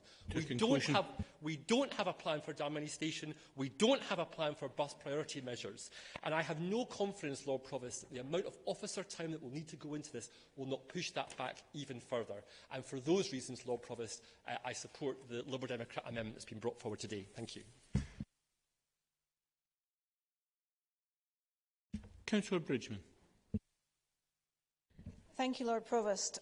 There's so much that I can say about why we shouldn't progress with the trams project at this stage, but I'll try and be brief. In the simplest terms, the business case does not stack up and we can't afford it. The business case clearly states that the project is dependent on stripping a 20 million dividend from Lothian buses and taking the unprecedented step of raiding the Council's reserves. What are reserves for? Future or emergency needs, not projects which we already know we can't afford. The city is already in debt to the tune of over £250 million for the original tram line, and please don't be put off by the hype. This is debt that we will have for another 25 years. Now, on top of that, the administration wants to saddle the city with an additional £257 million, plus in the region of £100 million in interest payments. I should also point out that the SNP Scottish Government have made it perfectly clear that they will not bail out this trams project. Within less than a year, the projected costs have already risen significantly, so when the costs rise again, and when you read the associated risks of the project, they only can, it will be down to the people of Edinburgh to foot the bill. I too have grave concerns about the impact of taking 20 million from the buses, and the report states the company continues to operate in a challenging commercial environment, and the tram work will add to these challenges significantly. In our Drumbury Gow ward, East Craigs is serviced by only one bus, the number 31. This is a subsidised bus service and it doesn't run on certain public holidays, simply because it's not economically viable. Taking this money and the significant distribution that any tram work will cause to existing routes can only result in many other bus services across the city being negatively impacted. The tram project has been lauded as a green option, but I don't see what's green about digging up our roads for at least 18 months with diesel-driven machines pumping exhaust fumes out into our air. I don't see what's green about laying swathes of non-environmentally friendly concrete into our streets. I don't see what's green about importing tram parts from a company in Spain with the associated carbon footprint, when the best environmentally friendly, high-capacity electric buses in the world are made less than 30 miles away from where we sit today. Much has been made by the administration about how the city supports the trams. However, only one of the administration's parties specifically stated in their 2017 manifesto that they were implementing the trams, and they lost 50% of their seats. I think that is a clear indication of what the majority of the citizens think. The SNP manifesto stated, and I quote, "We recognise that to instil public confidence in the tram extension, the project must be delivered on time and on budget without placing undue pressure on the city's finances. A robust business case must be accompanied by the assurance that the project will be properly managed, disruption will be kept to the absolute minimum, and the small and independent businesses will be supported throughout the duration of the works." To conclusion, please. The business case is not robust. The administration can't guarantee the project will be delivered on time, and the SNP have not kept their manifesto pledge. And just to finish off, for those in the chamber who have been known to mutter the eternal phrase, I'm not doing that, I want to be re-elected, I would like to remind everybody that our next election just happens to be in 3 years' time, and if this project goes ahead, we will be embroiled in complete tram chaos. Thank you.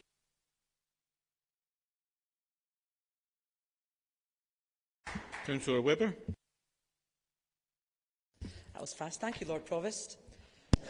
So I'm standing this afternoon, to speak in favour of the amendment set out by the Conservative Party. I've got some real concerns with the types of contracts that are in place and the misleading terminology that's regularly referenced as providing protection to the Council and the taxpayer from the huge financial risks involved, and therefore what Councillor McInnes referred to as the mitigation of risk. Firstly, there's the contract to move the utilities, and that's been referred to as the Swept Path contract. This contract removes the utilities and any archaeology that may be discovered. This has an estimated cost of £22 million, but that is not capped in any way. This cost will depend on what is found underground, and importantly, the Council retains all of the risks, and this will most likely escalate as we've got no idea what is there.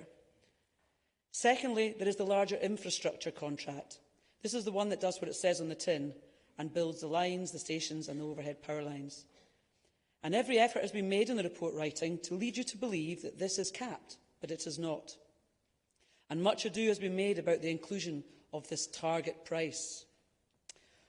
With the target price, it has been agreed with the contractor that any percentage increase up to 120% will be split equally between the Council and the contractor, and any increase over 120% will be covered solely by the contractor. This is what gives every hint of providing protection and security to the Council, but it is misleading and it is false. Through the scrutiny process carried out by my colleagues at other executive committees, the truth has been laid bare. The target price can change. It is not set and it is not defined. Worryingly, the very things that caused the escalation of costs the last time round, for example, compensation events, variations, early warning notices, delays and contractor claims and disputes, can, yet again, influence and contribute to an exponential increase in this target price. This means the biggest risk does, in fact, still remain with the Council and the taxpayer, and frankly, it is not a risk any of us should be willing to support. I sit down and stand in support of our amendment. Thank you.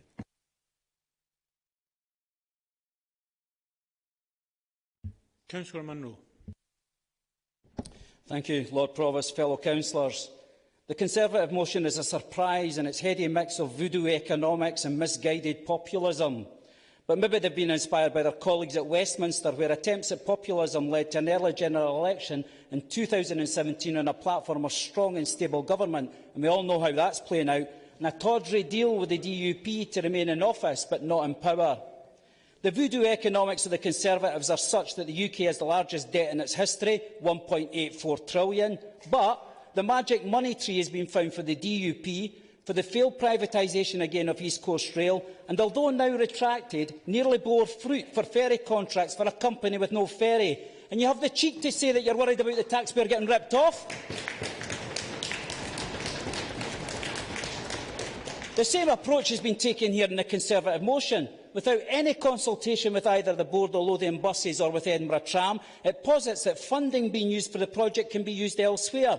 This is playing with the public purse in the same cavalier manner of failing Grayling, a man who had to get a replacement service for a parliamentary question, when it should be Holyrood funding Wave 4 schools, not the dividend from Lothian Buses or the borrowing based on the uplift of income from fares from Tram.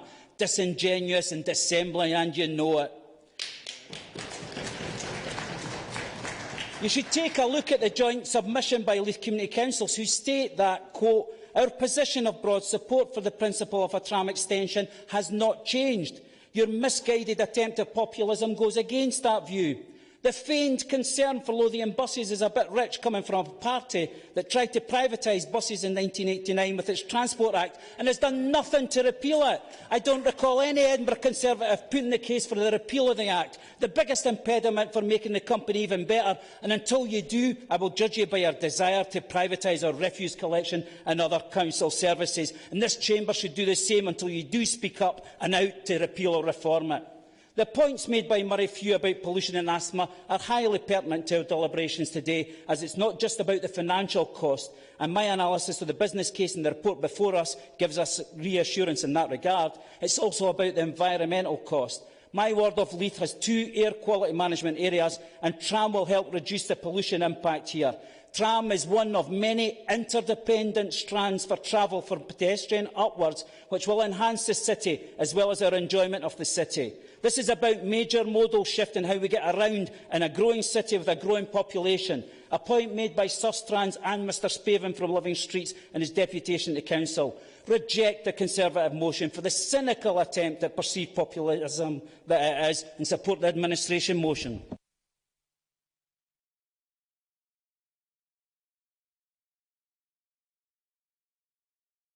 Councillor Rankin. Thank you very much, Lord Provost. The Conservatives like to bandy around words like vanity and arrogance and so on. I can assure you there's absolutely none of that. When we had the council meeting, rather the meeting of my committee last week, I made it quite clear that I thought talking about vanity projects was really a bit of cheap tabloid nonsense. And I think that's exactly what it is. I think it's simply an attempt to feed lines to their sympathisers in the media, and it's all the more disreputable for that. I think if you look at the history of this project, if you consider all the baggage that goes along with it and all the things that people out there in the city with varying levels of information may think about what we're doing, I think it actually takes a certain degree of courage to have taken this forward as far as we have got to today and to come to a decision that it's the right thing to do for the city. And I'm glad to hear that the Conservatives are, from time to time, at least when it suits their purposes, have been converted to evidence-based policy. But if they look at the evidence for this project, which has been put together scrupulously over a number of years and has an extremely high level of assurance, then I think they will see that there is indeed the evidence base to proceed. And what I want to talk about is the level of assurance which is provided for by all the work that's gone into the business case and the experts who have been involved in putting it together and those who have direct experience of the tram. The first point I want to make really then is about the lessons that have been learned from the construction of the existing tram line. We know how flawed the bespoke contract was and the extent of disputes, the construction delays and additional costs that resulted.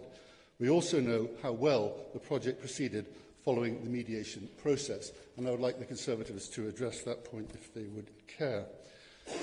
The proposed contract for the extension is fundamentally different, as in fact it needs to be. It's an industry standard and has a very strong record in the delivery of large public sector construction projects. We also know that having an intermediary organisation in the form of TIE was a substantial and indeed, I think, a key failure, and it will not be repeated.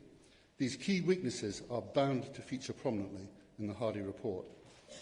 The projection on passenger numbers, the extent of the proposed governance and controls, the legal expertise in drafting the contract, the investment, the experience and the expertise that has gone into the business case and the external contractor examination of the business case are some of the aspects of the assurance around the project. And there are more. The business case allows for optimism bias, having consulted and incorporated the views of 2 expert witnesses to the Hardy inquiry. It also provides for 6 months of early contractor engagement before the start of any works to ensure clarity about responsibilities and coordination and a close understanding of the project's parameters. There has been openness with members, with access to the data room, and additional papers have been produced at members' requests. There have been discussions with Lothian buses who understand the proposal and have seen the business case. There has been public engagement and workshops leading to design changes and the way in which construction will be managed. To conclusion, please. I'll be brief, Lord Provost. Overall, this is a realistic business case for a project that will be closely governed and monitored under a tried and tested contract. It is no less than an example of best practice. Finally, I want to reiterate something that I said at the Finance and Resources Committee. We've been hearing a lot from the Conservatives about opportunity costs. And I pointed out at the Finance and Resources Committee that there are opportunity costs in not proceeding, when we all know that this is a growing and successful city. We have a responsibility to raise our sights, to plan and act for the future to enable that success to continue. The project is part of securing that future. I am very happy to support the motion.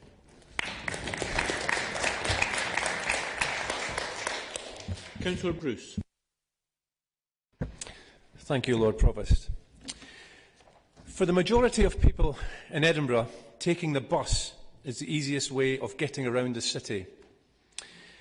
If you're travelling to the airport, you're 10 minutes faster by bus than getting the tram. This is fundamental, for the decision to go ahead with a tram will limit the number and indeed reduce the availability of buses. We are told that there will be up to 7 less buses per hour using Leith Walk. What this effectively means is that there will be less of a service to areas of North East Edinburgh. People not on the tram route will need to wait longer for a bus. Travel from home will become that much harder, especially for the elderly. If you shift people from buses to trams, it means one thing: there will be less people using the buses. Less people using the bus means less money for Lothian buses. Banking on 20 million dividends seems a tad risky to me, when a decision to proceed with the tramline is a significant risk to the future profits of Lothian buses. As we move to hybrid and fully electric buses, this can only be good for the environment. Technology is moving forward at pace, and I wouldn't be surprised to see these types of buses being able to cope with the terrain in our city much better in the not-so-distant future. Most of the people in Edinburgh will be looking at this project and saying, the trams don't go where I'm going. To paraphrase a Labour slogan, buses for the many, trams for the few. We must reject the extension and invest the time and effort in further improving what is already an excellent bus service. That is what the people want, and for that reason I will be supporting the Conservative amendment. Thank you. Councillor Douglas. Thank you, Lord Provost. There's many reasons for not going ahead with the tram project, but I specifically, my contribution want to concentrate on the disruption that it will cause. These works will see the closure of 3 lanes on Leith Walk for approximately a year and a half, the introduction of single direction running on Leith Walk city-bound with Leith-bound traffic diverted via Easter Road or Bonington Road, and the full closure of Constitution Street. As the business case itself outlines, this project will result in wide areas of traffic disruption and a reduction in public transport accessibility. And both of these are factors that will cause huge disruption to Edinburgh residents. As we've already heard from the deputations as well, we're likely to see a severe impact on the level of traffic going through residential streets. There will be havoc on Easter Road and London Road with a huge influx of traffic and an increase in journey times for bus and car journeys. This, with the increase in pollution levels that we had outlined today, which I believe were very worrying, makes me believe that this is something that cannot go ahead. In addition to the fact that the Hardy inquiry still is not reported, I'm in full support of the Conservative amendment, and I fully agree with a wise man who once said that no decision can be made ahead of the full report from the tram inquiry. Thank you.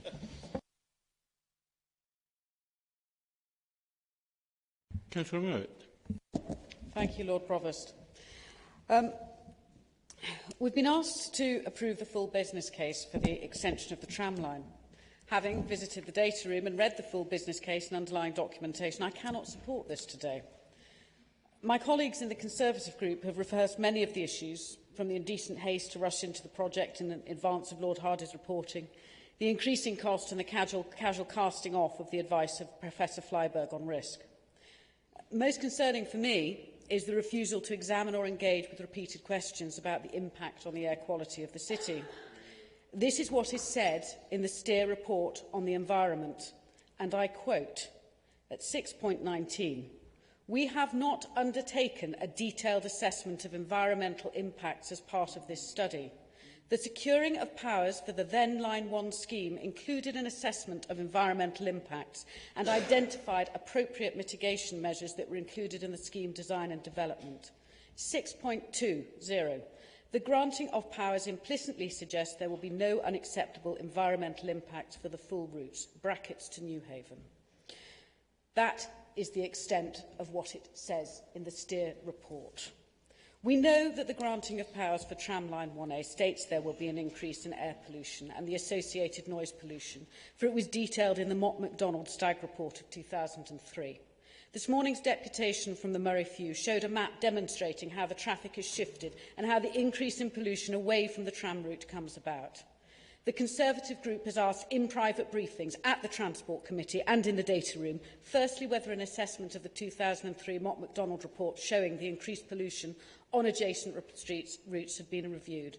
As far as we can ascertain, it has not, beyond the bald statement in the Steer report. The figures in the Mott MacDonald report are that in 2026, 139,000 households across the city will see a worsening in air quality with the introduction of tram. Now, we have built part of the tram line. This was a calculation on the completion of the whole line. We could interrogate and test this underlying data before we gave approval to this project. You have chosen not to.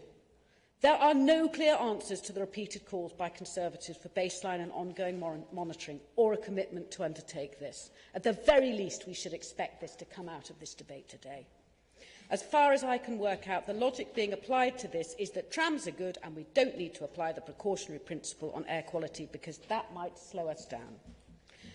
The convener made great play about how this is a different council and how differently this project will be delivered.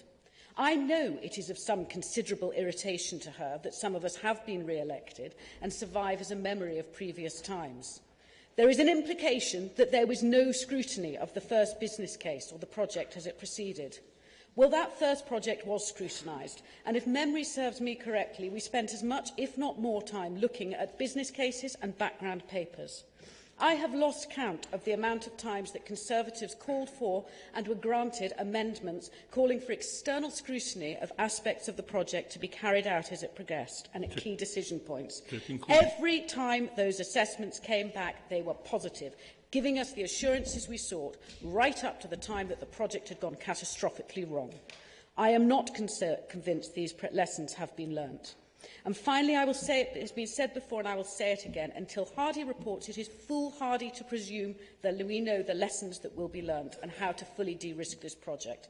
I support the Conservative amendment and cannot support the approval of this business case. I firmly believe that to do so prior to Hardy reporting exposes the Council to significant risk, and were the Edinburgh public to call this a hubristic undertaking, I would have to support them.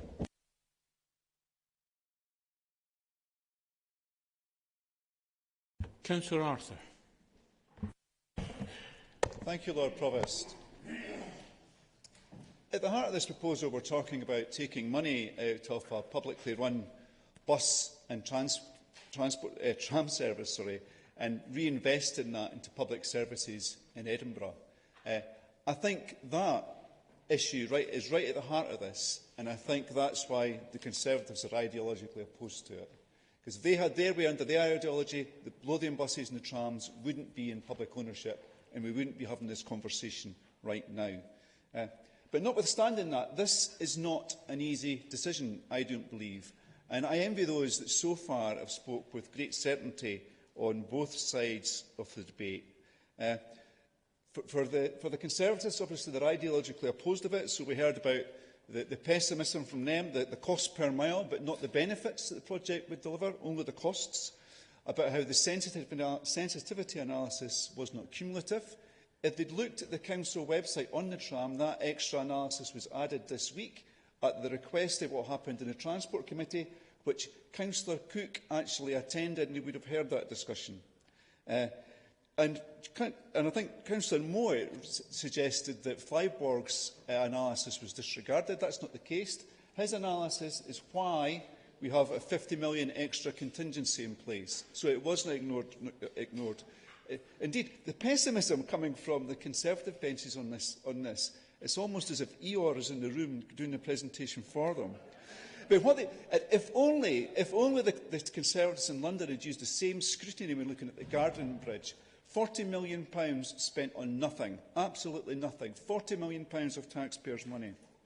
On the other side were the Greens. They're probably the most enthusiastic group, I believe. And I do believe, and I will pay tribute to Chas Booth, because I think he and other ward councillors have worked hard to improve the active transport links around the project. So I really do congratulate him on that. But I did read the Green blog in support of the tram. The main argument seemed to be that Chas Booth had once seen a tram when he was in Bavaria.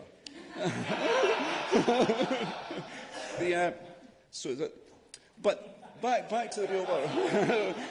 back to the real world. Edinburgh over the next 20 years faces growth of just over 100,000 people. We spoke about that earlier today. We can't drive our way out of that problem, nor the emissions that will be associated with that. Likewise, we can't accommodate those people in our great capital city without expanding to the north. And if we don't expand to the north, it's going to put huge pressure on the greenbelt, which is my side of the city. I say that quite selfishly. So I think that's part of the citywide argument for the trams, is it takes pressure off our greenbelt. And I hope nobody here is advocating that we do target a greenbelt rather than the north of the city. But I do have concerns about the project. I have concerns about the level of optimism bias within the context of the Hardy inquiry still being outstanding, and I think Councillor Lang made that point well. This is a strategic project, not just for our capital, but for the whole city region. So I cannot understand why we're not getting support from the Scottish Government, either directly or via the city deal. We got £125 million for a roundabout we did not ask for. Likewise, I shared Councillor Moat's concern about the environmental impact assessment. It's 2003 it dates back to. And I think this would have been a much harder decision for me if somebody had brought forward a proposal which used the same money to deliver greater or equal benefits. But that simply hasn't happened. It's just negativity from the people that oppose this. To conclusion, please, Councillor. Sorry. So, 2 quick points, Lord Provost. I congratulate council officers because they've presented this project within the context of risk. They've said to us it will cost, there's an 80% chance it will cost £207 million. And they've asked us to look at that within that context. Some people have abused that and they've chosen to focus on what could possibly go wrong. But I think they should be congratulated for treating us like adults, and we should behave like adults when we look at that data. So based on all these factors and others, I'm happy to support this project. Thank you.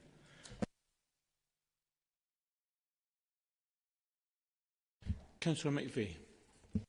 Thank you very much. Lord Provost, I think this debate does come down to some of the big concepts that we're wrestling with as a city as we cater for our enormous growth that we're experiencing and will continue to experience. It boils down to what kind of city do we want to be in 20, 30 years.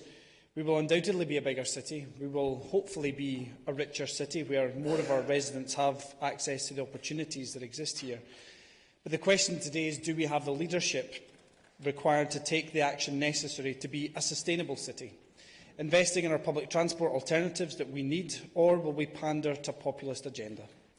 Councillor Day and I spent the last 2 days speaking with investors and developers, trying to find partners to deliver the affordable homes this city needs and also deliver the builds that we need to deliver the inclusive economy that our residents deserve.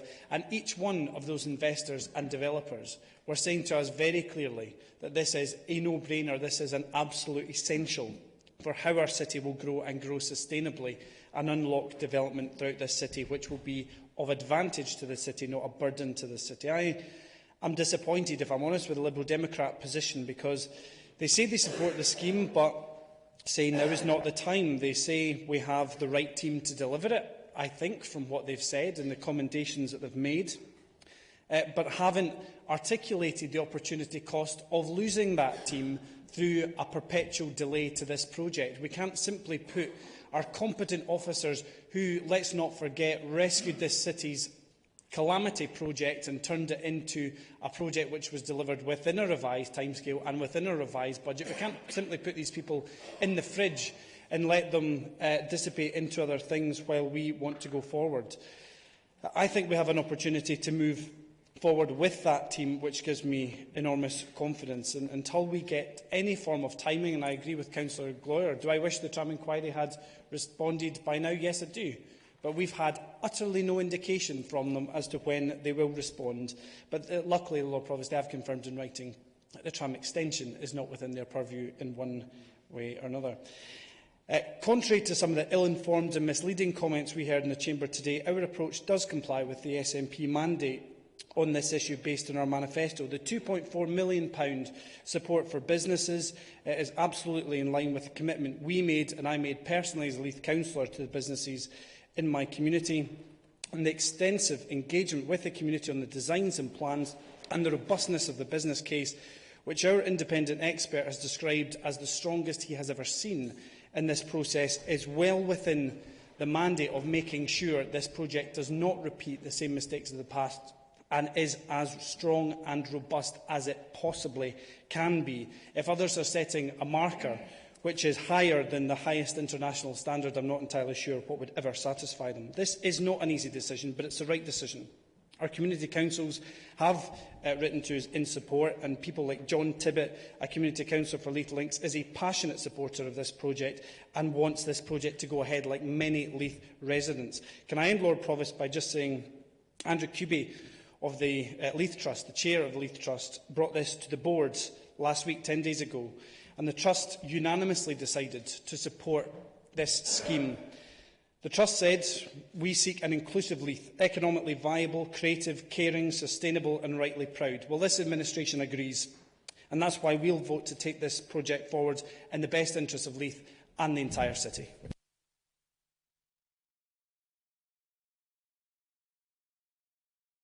Councillor Doggett. Thank you, Convener, and to keep Lord Provost, and to keep Councillor Arthur happy, I will exchange my normal Tigger-like appearance for one more donkey-like. Lord Provost, we've also been lectured, I think is the right word, from Councillor Munro. The time that he can lecture me is when his party leaves Westminster government with public finances in a good state and doesn't hold Venezuela up as an example of financial discipline. Now, let's get back to the subject at hand, which is something that Councillor Munro managed to avoid. Lord Provost, if you had told me, as a concerned taxpayer watching the debacle of the first phase of the trams, that I'd been standing here today voting on whether to proceed with the completion of Line 1, I would have looked at you in disbelief. It's a hugely important decision for this city. It's a hugely responsible decision for the 63 of us and the 62 of us in this room. The key lesson, though, comes in the introduction to the report that's presented to us today. The last bullet point says, "A number of lessons learned from the first phase of the tram are incorporated into the final business case." But yet it goes on to say this: "The Council will consider further recommendations arising from the tram inquiry as the project progresses." Excuse my cynicism, but the biggest risk to this project is contained in that second sentence. Who in their right mind is going to start a project of this significance, of this importance, without recognising the fact there could be recommendations come from the Hardy inquiry that completely alter the nature of the project? That cannot be quantified. No one will put a number on that, and that is the biggest risk that we run today if we as a council agree to implement this proposal.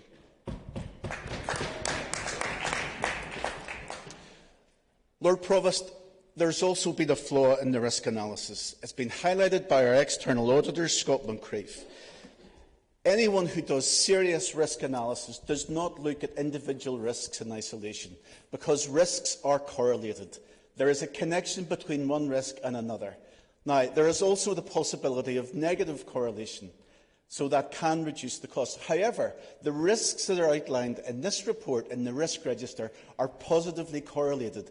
That means, as Councillor Arthur has already alluded to, that the risk reserve is in danger of being exhausted because we haven't considered worst-case scenarios. We haven't considered multiple risks happening at the same time. That is a huge danger, and that is one that we need to be worried about. Lord Provost, there is a risk to Lothian buses, and indeed it is covered in 4 brief paragraphs in the report.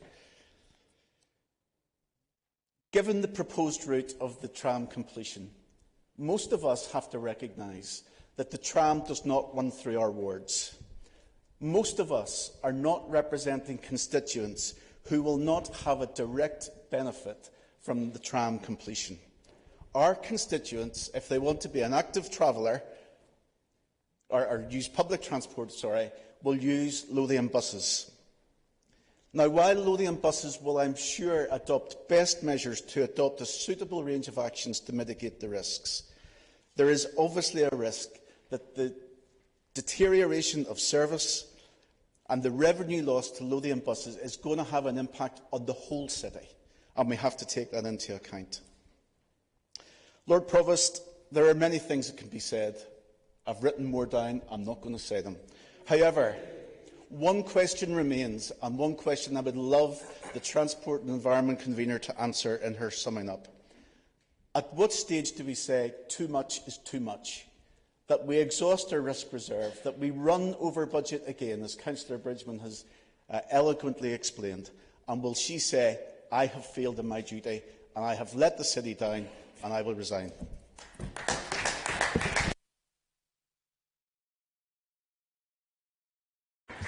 Councillor Bird. Thank you, Lord Provost. I'm very happy to support the final business case to extend the tram line down to Newhaven and the ward I'm so lucky to represent. I believe that not voting for this today would do a disservice to my constituents and the opportunities that this new addition to Edinburgh's increasingly integrated transport network would provide them with. With the growing and very welcome numbers of residents to that area of our city and the amenity that comes with them, to my mind, it would be nothing short of irresponsible if we didn't take this decision today. And I am hopeful that in the future we will see the next phase of the tram line, based on the successes of this one, reach even further. With the tram extension, the communities in North Edinburgh will be better connected than ever, and I hope it will be this council that will have the courage to take the next vital step needed to achieve it. Public transport in Edinburgh is already well used and much loved, and we should all be proud of it. It is an important component of a progressive society by which citizens can access their heritage, education, work and play easily and affordably. As young people's champion in the What Kind of Edinburgh work on what a child and young person-friendly city should look like, the same themes of inclusion and fairness come up from participants of every age, time and time again. The need for safe, quality public realm and to remove the barriers to our young people's exploration of their city and its unique offerings. It is my belief that the tram extension will help to enable both.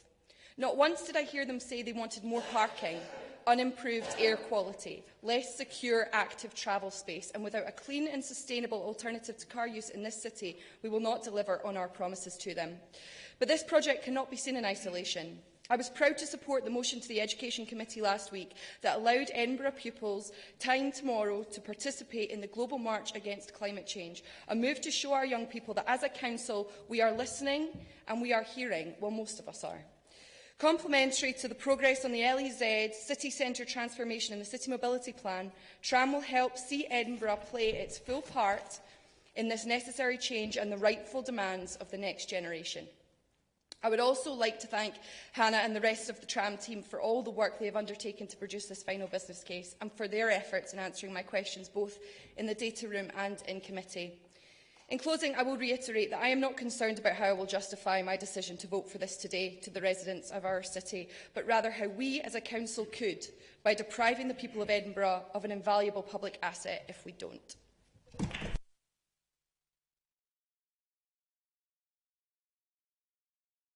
Councillor Fullerton. Thank you, Lord Provost. I too am standing here today to support the final business case to extend the tram to Newhaven. My colleagues have said much about the final business case, which I won't repeat, and the merits of doing so, but I would like to make just a brief comment on Lothian buses. As many of you, I'm sure, will be aware by now, that I'm a great supporter of Lothian Bus, and think there is not quite another bus company like it. It has such high standards and it reinvests in its stock and their business. Lothian Buses is well loved by my constituents and residents throughout the city. But as a business, I'm sure they've had many challenges over the years, which they have successfully managed. And I'm pleased to learn that they are confident, given the full support of the Council, that they can continue to operate its business successfully as well as develop it for the future. Thank you.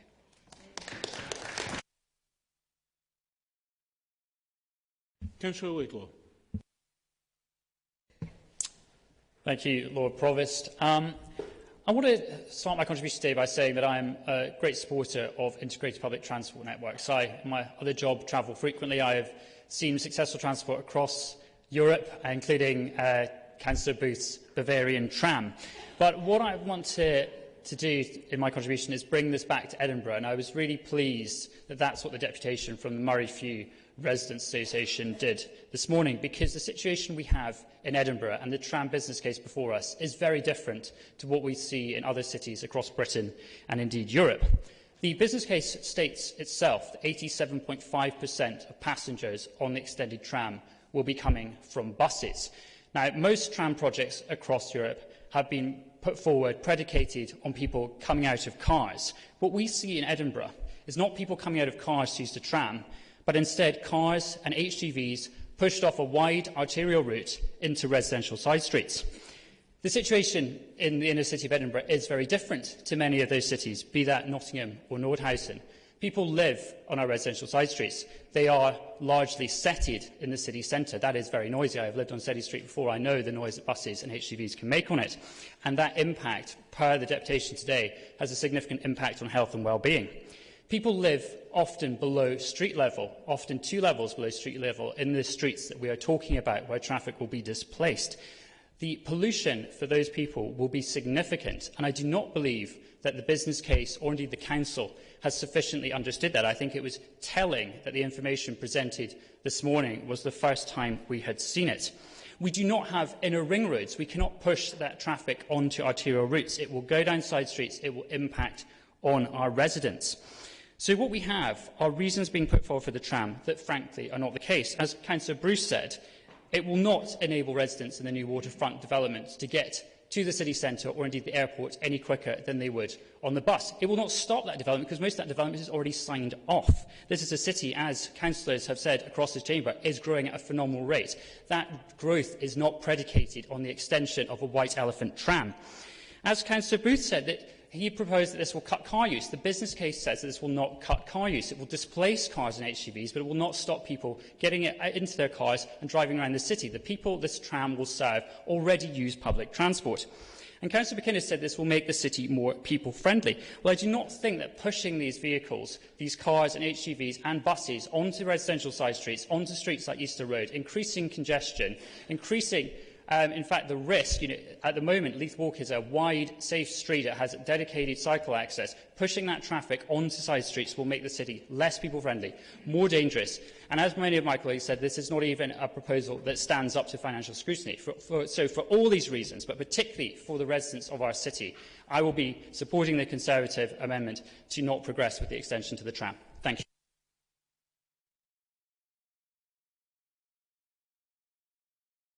Councillor McNees-Micken. Thank you, Lord Provost. I just wanted to speak about a recent event in the ward. Leith Chooses, for me, encapsulates the very heart of Leith, which is a community that gives its time, its energy, and its ingenuity to help others. And the Save Leith Walk campaign is another example, demonstrating people who care about community, who don't just say, I have a home, I have a job, so everything's all right with the world. They fight for affordable homes and local jobs for those who aren't so fortunate. And most of us also recognize the need for a transit system to get them there. Leith is a place where people live the spirit of that famous JFK speech and ask what they can do for others. So what's the evidence? We know that vehicular pollution now kills 3 times as many people worldwide as AIDS, tuberculosis, and malaria combined. Well, the number of pedestrians killed by cars in Britain has risen, not dropped, by 11%. We've seen children and young people across the globe demonstrating about climate change, asking us to think about them, to think about the world we're leaving them, and to make the changes now, not someday, not when it's convenient, not when we've had another few decades of studies, but before it's too late. We know our choices, how we live, and especially how we travel, are impacting the health of our communities, and we'll do so not just to the people who live here now, but to the new Scots who come here and are yet to be born. We know that the respiratory ailments suffered by children and older people are being impacted by emissions from private cars.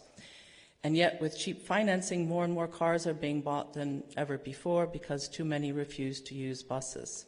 George Monbiot writes that this 19th century technology is now doing more harm than good. But we need to do something different. We've turned over our public streets, which should be places for people, where children used to be able to play and kick a ball about, to basically become storage for private property. It's an estimated 12 square meters to store a car. But we know we need to make a change to help people start using a different way of moving about, and that is the clean, efficient tram system that we've seen the case for, something that will prioritize local people and our planet. And I just want to conclude by saying Leithers are proud of their motto of persevere. We've persevered for years. People have persevered through the decline of whaling and shipbuilding and yet remain strong and vibrant. But more essentially, they persevere not only for themselves, but for others, for their neighbours, for their friends. And let's say also for the new Scots and new Leithers yet to be born. They know we need to build more affordable urban housing to connect more people to more jobs, and they care about the long-term benefits to their community. So yes, we all remember the dust and disruption of the previous tram project. We've no doubt there'll be inconveniences to come, but this is a city of vision. And more than any other place, Leith is a place where we persevere and we look out for each other. We look forward to a new, improved Leith Walk with good quality mass transit, and this is alongside cycling and walking provision, vibrant, independent local businesses, and a healthier environment for all of our citizens. Thank you.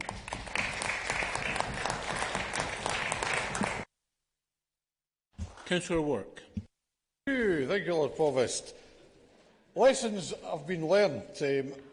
I can understand why the Conservatives have taken their stance opposing the trams. I can understand why the Lib Dems are sitting on the fence. They get good practice at doing that. Just watch you didn't fall off, keep your balance. But this current administration is actually finishing off what the Conservatives and the Lib Dems supported in the first place. The Act, but I do want to mention some little things.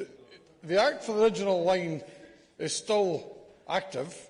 The off-road land has been safeguarded. Do you know that the trams already exist? Nobody's mentioned this. We ordered 27 trams for a big line. We only need 12 to operate. So we've got 27 trams. We don't need to buy any more trams. So it's quite right that we should go on and carry on with that. The depot already exists as well. So we don't need to build or expand a depot. So these are all very interesting facts, reasons why we should then carry on with what the Conservatives and the Lib Dems originally supported. I also want to mention passenger numbers. Nobody's, I think, argued to, they'll not be used, because passenger numbers were only 2 million in 2014. They've risen to over 7.4 million passengers using the trams. So the trams will be used, and has been proved with the tram numbers. And even the most ardent tram supporter, I'm talking about the Greens, of course, would never have envisaged that amount of usage in the tram line. I think these numbers are quite outstanding. I do want to mention about Lothian buses. I remember back in the time, a few years, 2008, 2009, Lothian bus drivers demonstrating outside the City Chambers there. The public gallery was full of Lothian bus drivers because they believed they would lose jobs because of the trams. Where are the Lothian bus drivers? Well, they might be at work now, but they certainly took time off to come up to the City Chambers and protest. I know you don't like hearing this, but this is the fact. Lothian buses have not been at a disadvantage with the trams. They were out there, they were demonstrating. I'll tell you what, they were very vocal. And any people would remember that. They were very vocal indeed. They were up in the public gallery there in huge numbers. Where are the Lothian bus drivers? It's because the fact is that Lothian buses adapt and they expand. They've adapted, expanded into East Lothian. They've expanded into West Lothian, Lothian country. There's actually now more buses to the airport. I think there was talk about there being no buses running to the airport. Yes, there might be less, but if you look out the window, you'll still see 2 or 3 buses, the 100, they are sitting there going to the airport. So the Lothian do expand, and there are actually more buses. I would like to see the conclusion, trams. please. Thank you. I would like to see the trams extended further, because I believe that there is land at Newbridge which has been safeguarded, but we will not expand the trams unless we carry on expanding the trams as we currently do, and that's why it's a proper case. Now, I've not had time to go over all the great lessons that I've learned about the contracts, but the contracts are not the open-ended ones that the Liberal Democrats and the Tories supported. The contracts are a lot more robust, but I've not got time to speak about it. But I just wanted to say that's why I'll be supporting the trams. It's the right thing to do. Lessons have been learned, so let's go on with it.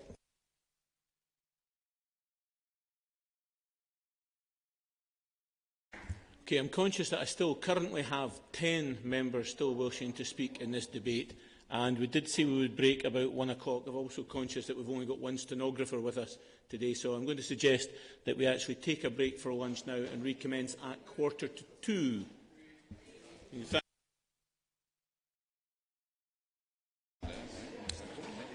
Good afternoon and welcome to the afternoon session of this month's council meeting. We're still in the middle of debating item 8.1. May as well recommence the debate with Councillor Staniforth. Thank you, Lord Provost. I have 3 key points to make. Firstly, on Lothian buses, Green Councillors have pushed the Council to implement the bus lane hours extension agreed following a Green amendment last year. We will continue to push for acceleration of this. But the broader point is that in every other tram scheme around the world, bus use has also risen because the public transport offering improves and more people use public transport as a whole. So this completion is in the longer-term interests of Lothian buses, not against it. Secondly, the Conservatives keep citing concerns about the tram contracts, but they are industry standard and they haven't given us any other kind of contracts they'd like to see, perhaps because the only other option would be to try and formulate bespoke contracts, which is what got us into a hole last time. So it seems the only people not to have learnt the lessons of the previous project are the Conservatives. Finally, we heard this morning about concerns that air pollution would rise, which I thought was a powerful argument for dramatic reductions in car parking for traffic in the city as a whole. So I look forward to Tories backing all measures with their newfound enthusiasm for air pollution. And finally, I must add, I found Councillor Laidlaw's assertion that more public transport does not move people from using their cars to be absurd. That is not the experience of any other city on earth. But it's not the first time I've thought a contribution from the benches opposite came from another planet. For the sake of this planet, though, I am happy to support the recommendations in this report. Thank you, Lord Provost.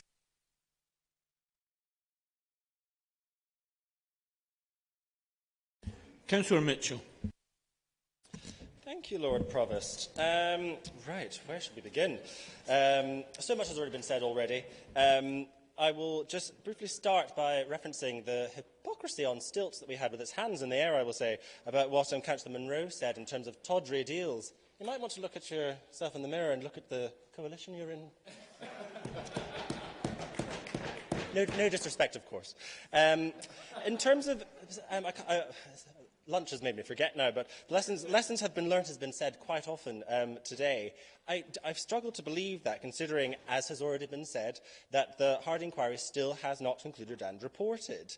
In terms of where we get to with the pollution in the streets that will be around Leith Walk if this is approved and then Leith Walk has to be closed. And what we saw back at the time of the last tram is that Great Stewart Street actually became Scotland's most polluted street. And that was through all the displacement of traffic having to go through there.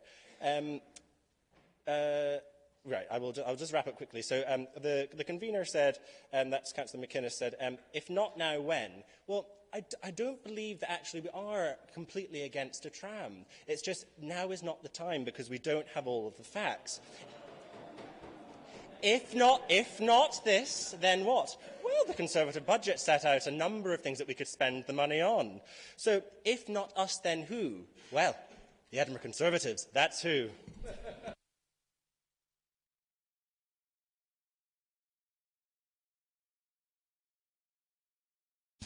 Councillor Ritchie. Thank you, Lord Provost. Lord Provost, this is as important a decision as we will ever have to make as local councillors. We make this decision at a time of great uncertainty, just 2 weeks away from potentially crashing out of the EU, with supermarkets expressing concerns over whether or not we will have food on the shelves and hospitals worrying about the supply of medicines. Instead of arming ourselves with the best possible evidence and coming to an informed decision, we are pressing ahead with our choice without knowing the outcome of the tram inquiry, turning our backs to the lessons of history about to repeat the mistakes of the past. What imperative forces us to act so rashly? There has been no public clamour to revisit the calamity of the tram project. I believe that people would prefer we focus the Council's increasingly limited resources on resolving our housing crisis, repairing our crumbling roads, repairing our crumbling school estate and resolving the disarray in our health and social care services. However, we have no opportunity to test this hypothesis, as no mandate from the people has been sought or secured. I fear that this Council lacks the capacity to deliver a project of the scale. Years of successive cuts have stripped this Council to the bone, as we continually ask officers to do more with less. We know that divisions within the administration have the potential to make even routine decisions a tortuous affair. The complexities of this project and the myriad of decisions that will constantly have to be made will stretch our Council to breaking point. As Councillor for Leith Walk, the subject of the tram extension has a special significance.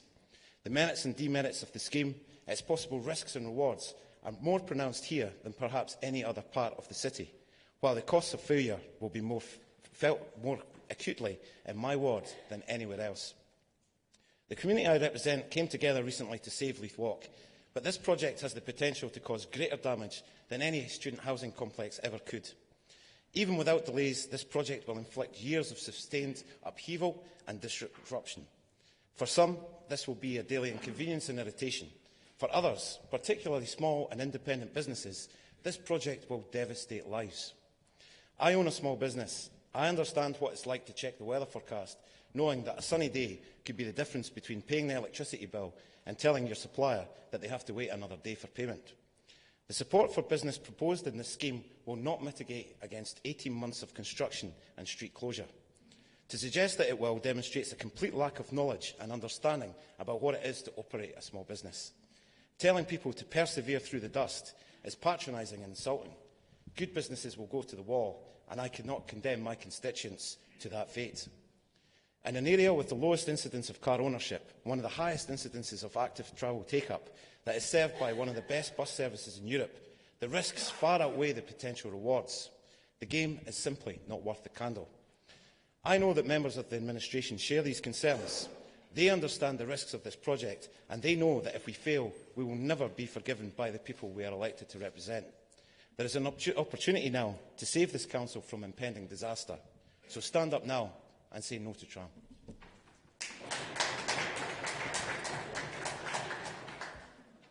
Councillor Kate Campbell.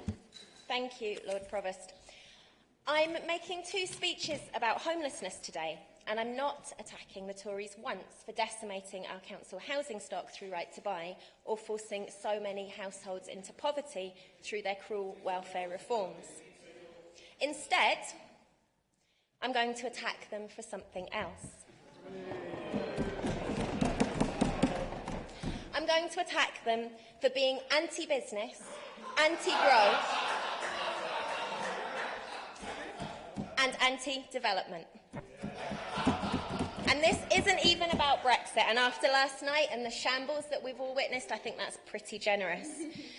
In my role as Housing and Economy Convener, I meet the people who are investing huge amounts into this city, investing in new homes, in new communities, in new office and retail space, who are creating jobs in the city, bringing in new industries and supporting existing ones. And what do I hear all of the time when I'm speaking to investors and developers? Infrastructure, infrastructure, infrastructure. Today, we are deciding on whether to invest in the infrastructure of our city, to emphatically show commitment to investing in our city, a commitment that sends a clear signal to the private sector. We've seen in the West that building the tram has meant the private sector have come forward with offers to invest in infrastructure themselves. This is about creating a sustainable, long-term transport system for our city, one that keeps the air clean and moves large numbers of people. And it's about opening up whole new parts of the city to investment and development, to create the conditions to create jobs and get more homes built. We need the tram so that the waterfront can reach its full potential as somewhere for people to live and work. This matters to me because a strong economy for Edinburgh means that the people who live here have more opportunities to access good quality jobs. And because a strong economy for Edinburgh means that we can invest in public services. It's sad that so many have mentioned their electoral chances as a reason not to support this project. But I I find it absolutely bewildering that the self-proclaimed party of business want to hold back investment, development and growth in the city. And for what, Lord Provost? To score a few political points. There are 265 active tram systems in European countries. This is the normal way to move people around cities. To suggest that Edinburgh, the capital city of Scotland, is too wee, too poor and too stupid to evolve a modern transportation system diminishes our city, but it mainly diminishes those who suggest it. Today, we are making a momentous decision about our city's future, not just for ourselves, but for the generations to come. I am very happy to support the proposal.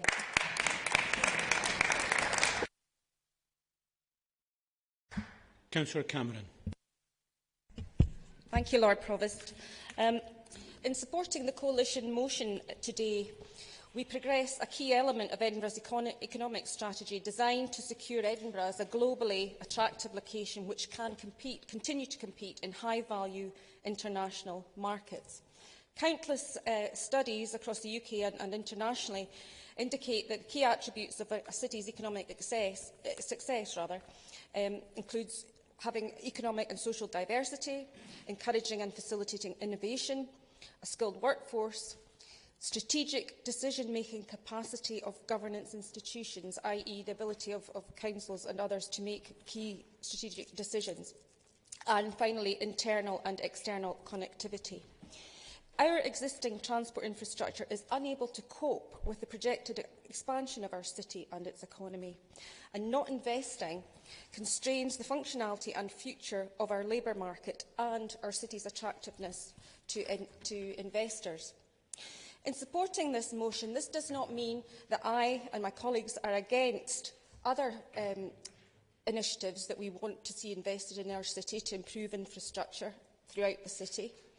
And I totally respect the passionate contributions of members from the Liberal Democrats, Conservative groups and from independent councillors. This is a serious decision, but it is a decision on one aspect of a whole suite of investment and changes that we need to make in order to future-proof this city. It is not simply a transport project, it is not simply an economic development project, it is truly a city development project, which will provide not just housing and employment opportunities, but open up access to cultural, leisure and educational opportunities down towards the waterfront. We are elected to make decisions and representations on behalf of the people of Edinburgh. And with regards to the comments made earlier around providing certainty, this is an uncertain time. By doing so, we provide certainty at an uncertain time. We cannot control what happens with Brexit or with the global financial crisis. But when the financial crisis happened, people turned to government, to local government, to come up with projects that would keep the economy going. It's up to us to manage, to monitor the risks. And in response to the various comments and contributions regarding the Hardy inquiry, that we're not considering the last tram project, we're considering this tram project. And the Hardy inquiry is about the last tram project. So I would just encourage members to think that we have learned and we're not entirely going into this blind. I think that's all I'd like to say, Lord Provost. I hope that people will support. It is a difficult decision, but it's what we're here to do, make difficult, complex decisions on a strategic nature for the future of our city. Thank you.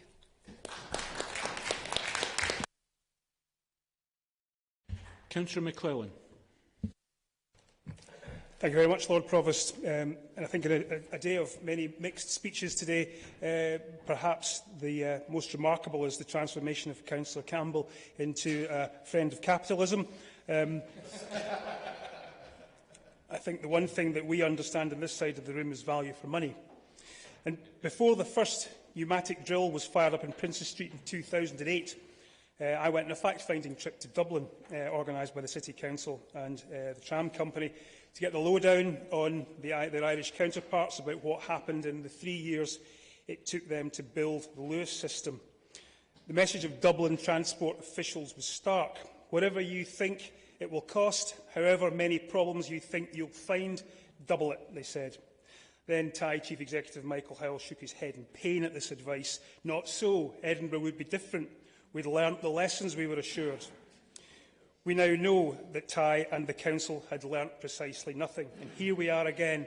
The same assurances, the same guarantees, everything, we are told, will all be fine. And so certain is the administration that the budget will not go over the optimistically biased £207 million estimate, the Transport Convener has put this in writing, that it will not go over £207 million. And indeed, if there's any danger of a cost escalation, she expects a plan can be produced to keep it below the magic figure. It's a bit like the scene from Monty Python and the Holy Grail, in which monk Michael Palin reads the scriptures which detail how to work the holy hand grenade of Antioch.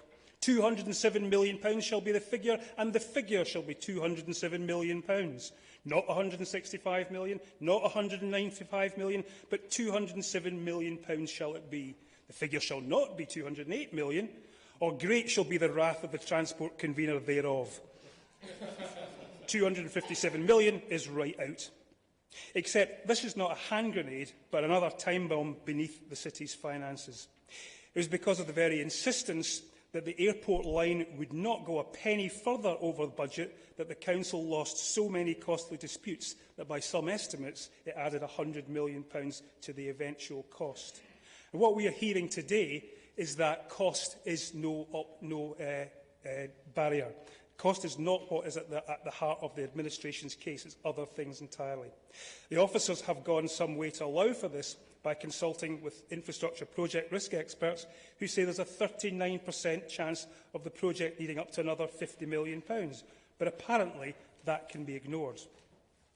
If their advice is being treated with contempt, then so too is Lord Hardy and his inquiry, which will have cost the taxpayer around £8 million by the time it reports. I'm perhaps unique in this chamber as being the only councillor to have been charged with contempt by Lord Hardy, and I can assure you it's not a pleasant experience. I'm happy to report that the case was eventually dropped and I escaped what would have been a hefty financial penalty. But there will be no escape for the taxpayers of Edinburgh, and who knows what the eventual bill will be. With a cost-to-benefit ratio of 1.4 at very much at the low end of the scale, we still haven't got an answer to how much is too much.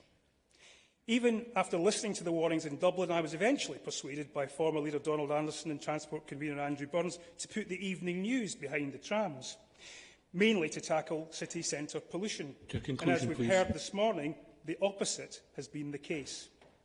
I was fooled by their arguments then, but in the words of Pete Townsend, I won't get fooled again. I wish I could say the same for the administration. Thank you. Councillor Gardner.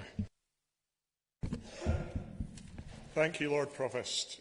There are risks in construction projects, but the NEC contract has been designed to effectively manage risk in construction and infrastructure. It's evolved over the last 25 years, and we're now in NEC 4, and it's used throughout the world, in Hong Kong for infrastructure projects, throughout the UK. It's one of Britain's great exports, actually.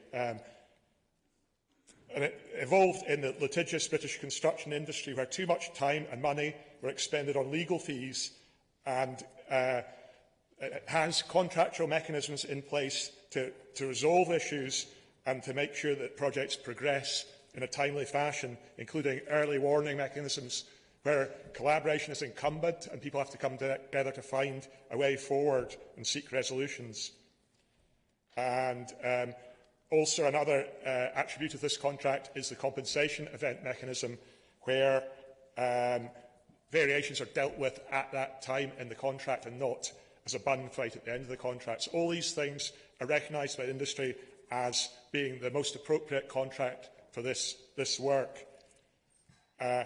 Rob Bleach, who, as you know, is very involved in the tram project, has confirmed that the contingency above the contract sum, above the target price, sits with the Council. So if it's unused, the Council retains that. Additionally, if the main works contract, the target price contract, option C, for the works come up under the price, then the saving is halved between the contractor and the Council under the open book mechanism. So there's strong attributes towards this project. But no project is without risk, but it's the best one to manage risk. In thinking hard about my own position on this project, it's important to see this in a city-wide context. It's important to see this not just for Leith alone, but as a strategic project for the city linking west with east. It provides access from the west to the east side of the city. Importantly, it can reduce congestion through the western suburbs, and as park and rides at Hermiston and Ingliston can be extended to take some of the congestion out of the western suburbs. And we heard this morning about air pollution throughout the city. This affects disproportionately the western side of the city. All these gains can be met fairly rapidly on completion of the project. The wider strategic gains relate to the growth of the city. To minimise climate change and offer a sustainable future to our children and to their children, we need to mitigate climate change. Some of Scotland's most fertile agricultural land lies in Edinburgh's greenbelt. This tram extension opens up opportunities for housing and mixed-use development in the north and east of Edinburgh.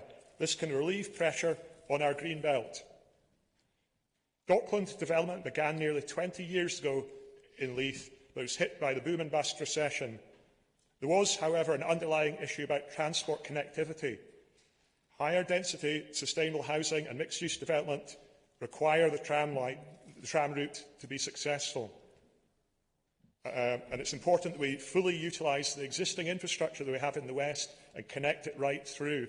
And that opens up the possibility of the Leith brownfield sites being developed. Your conclusion, please. Thank you, Lord Provost. We heard this morning in deputations about the consequences of air pollution. We also heard about the consequences of lack of housing in the city. This project contributes to sustainable growth of our entire city. On this basis, I support the full business case.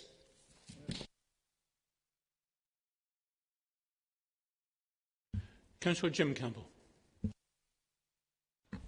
Thank you, Lord Provost.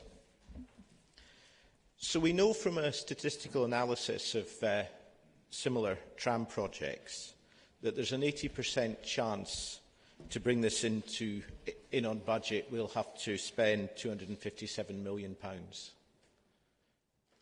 That's a large sum in anyone's book. And what that achieves is an extension of the tram line to Newhaven, just outside my ward. But the business case also makes clear that most of the patronage in the new tram line will be a substitution from buses. So 87% of the patronage in the tram line will come from buses. So what we have is a large sum of money, the main output of which will be a shift of patronage from bus to tram. And it seems to me that the sum involved is too large to justify that shift.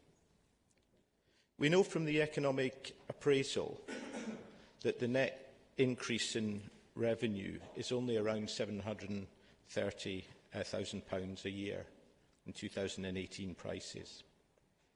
We also know from the economic appraisal that Lothian buses are likely to lose revenue in the order of £6 to £7 million a year in 2018 prices. While losing that revenue, they're expected to pay an additional special dividend of £20 million. That would seem to me to put quite a strain on the balance sheet and the profit and loss account of Lothian buses. And if it turns out that they cannot bear that, that's a risk that will come straight back to this council, potentially putting further strain on our finances. Now, I accept that we are in a growing city, and I've spoken about that many times. And the tram is a possible response to a growing city. However, if we look at our current city development plan, there are already £350 million of unfunded infrastructure that have been identified in that plan, and none of that is a tram line. So if we want to spend more money on infrastructure for a growing city, there's a shopping list already, £350 million long shopping list. And I believe that the money for the tram would be better directed towards that list. And as my group's budget demonstrated at last council, by not going ahead with the tram, we can spend something like just shy of 20 million in roads and other transport improvement plans, just shy of 80 million in new schools, including Trinity Academy in my ward. And I think that would be a better use of limited resources at this time to invest in our growing city. And I think it's disingenuous to suggest that that is not the choice that faces us. That is very much the choice that faces us.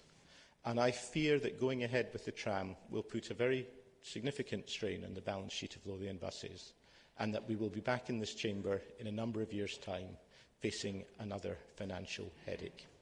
Lord Provost, I am supporting the Conservative Group amendment.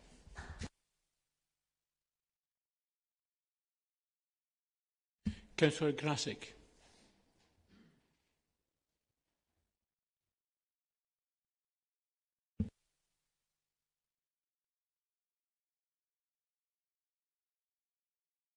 Need to press your microphone. Thank you. Sorry, thank you. This is one of the most difficult decisions I have wrestled with since I became a councillor. I appreciate the Lib Dems position and their honesty. I also appreciate some, though not all, of Councillor Bridgman's concerns, especially regarding the council's debt, no Scottish Government bailout and the provision for subsidised bus services that are needed.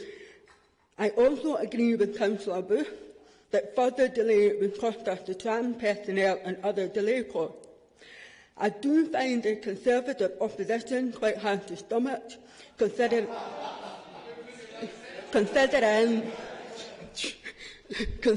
they have a British Prime Minister who last night whipped their party to deliberately vote for no deal, and she personally also voted for no deal, despite knowing the immense economic harm this would cause across the four nations, such as extra charges that would impact standard of living. The reason I bring Brexit up is because I'm not convinced that there's been enough Brexit-related future-proofing or satisfactory risk assessment anticipating possible troubleshooting, not because I question the expertise of the officers, but because there's no precedent for Brexit. It's never happened before, and no one, including the British Prime Minister, knows what is going to happen in 2 weeks' time. There could be potentially unintended consequences. I mentioned extra charges earlier.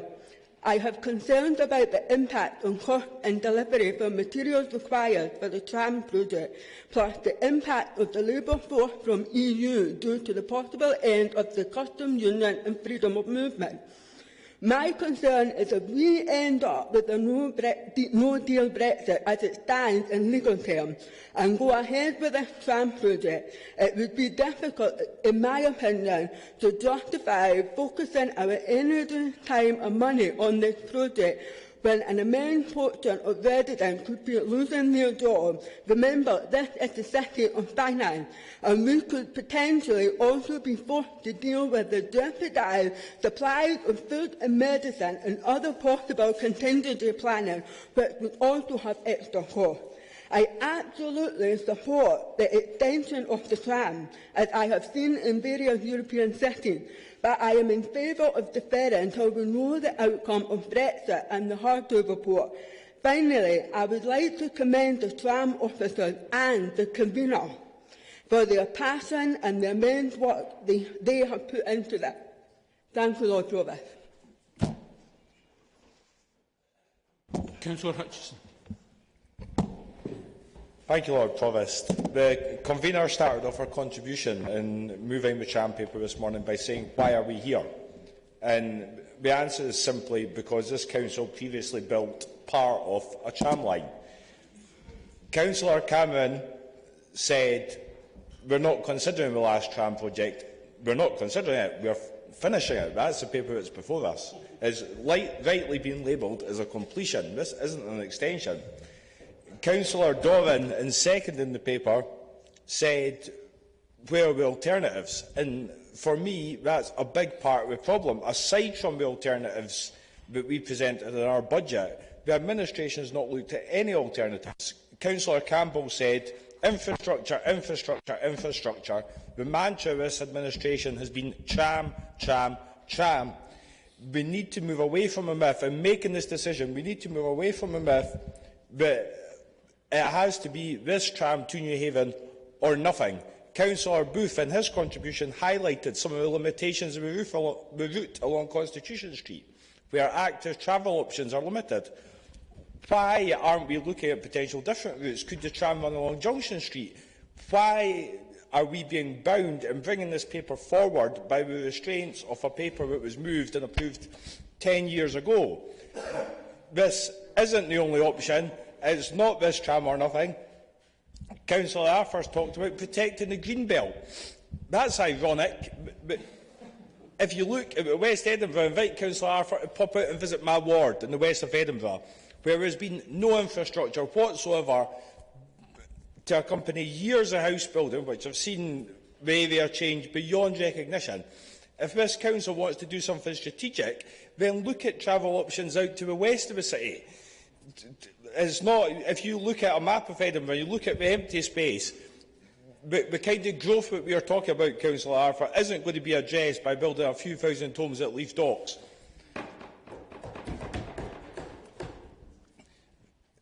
Councillor Munro and Councillor Arthur spoke about our attitude to Lothian buses. The Conservative group, in our manifesto, pledged to keep Lothian buses in public ownership. We've reaffirmed that in both the budget motions that I've moved in the 2 years I've been here.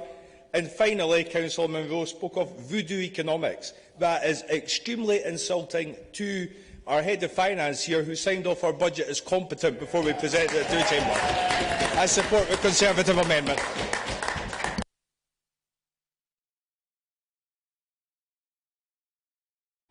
Councillor Day.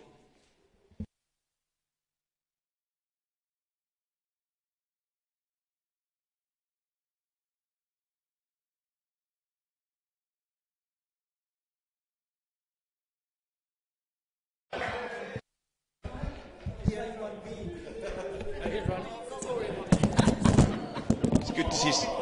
Thank you, Joe. It's good to see something in the Tories working. Lord Provost, thank you. A first-class, fully integrated transport system managing the fantastic growth and successes, the ongoing successes of our city, is what we need. And the current successes of the tram extension to Newhaven is what we need today. Let's not forget that it was the Tories a few years ago who signed and supported Phase 1 of the trams, but now play party politics with the future development and growth of our capital city. And let's not also forget the independents who stood on a manifesto to be elected, now with no vision for the city. Lord Provost, linking Edinburgh Airport, Edinburgh West and our new opportunities there to the city centre and the waterfront, opening up businesses and new housing across the north of the city. We heard this morning from Pauline and our colleagues about the absolute need to develop more housing, and the tram will deliver that. As an integrated system, and Councillor Cook tried to scaremonger this morning about Lothian buses, and thankfully my colleague Councillor Work raised that. Nobody here from Lothian buses to represent them today. That for me is because we've engaged with Lothian buses to get the right answer. Lord Provost, I pay my huge respect and credit to Councillor McInnes, to Councillor Doran and to the tram team who have put forward and delivered a robust evidence and professional tram case to take the trams to Newhaven and I hope beyond. I also pay respect to Lothian buses and to Unite, who have engaged with us to hear the facts. To hear the facts, not politicised commentary, loss of jobs and scaremongering from our Tories. I and everyone in this administration will do everything we can to continue to celebrate the successes of Lothian buses and ensure they are even more successful than they are today. Heads of Finance confirming the affordability of this tram project, expert independent advisers ensuring us of this robust business case for the trams. And today, on recommendations of a former Dean of Glasgow University, Professor David Murray-Smith, confirming that trams are by far the most fuel-efficient and lowest polluting in public transport. I'm glad to see Councillor Gloyer knows more about the impact of Brexit than Theresa May does. But let's not forget which party and administration completely messed up the trams and now seem blameless. The Liberal Democrats, led by their leader Jenny Daw and Phil Wheeler, Maybe if the questions are asked today were asked a few years ago, we might not be in this position. Lord Provost, I support the tram extension not only today to Newhaven, but on Line 1B into our ward and to the future of the tram into the south of the city. We need to act now for the future success of the whole city. Support the coalition motion.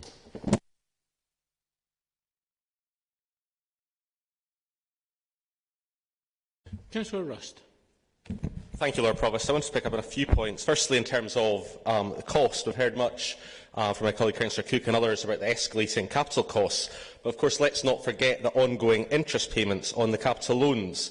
The Council is already paying £6.1 million per annum on average over a 30-year period in respect of Phase 1 of the tram project.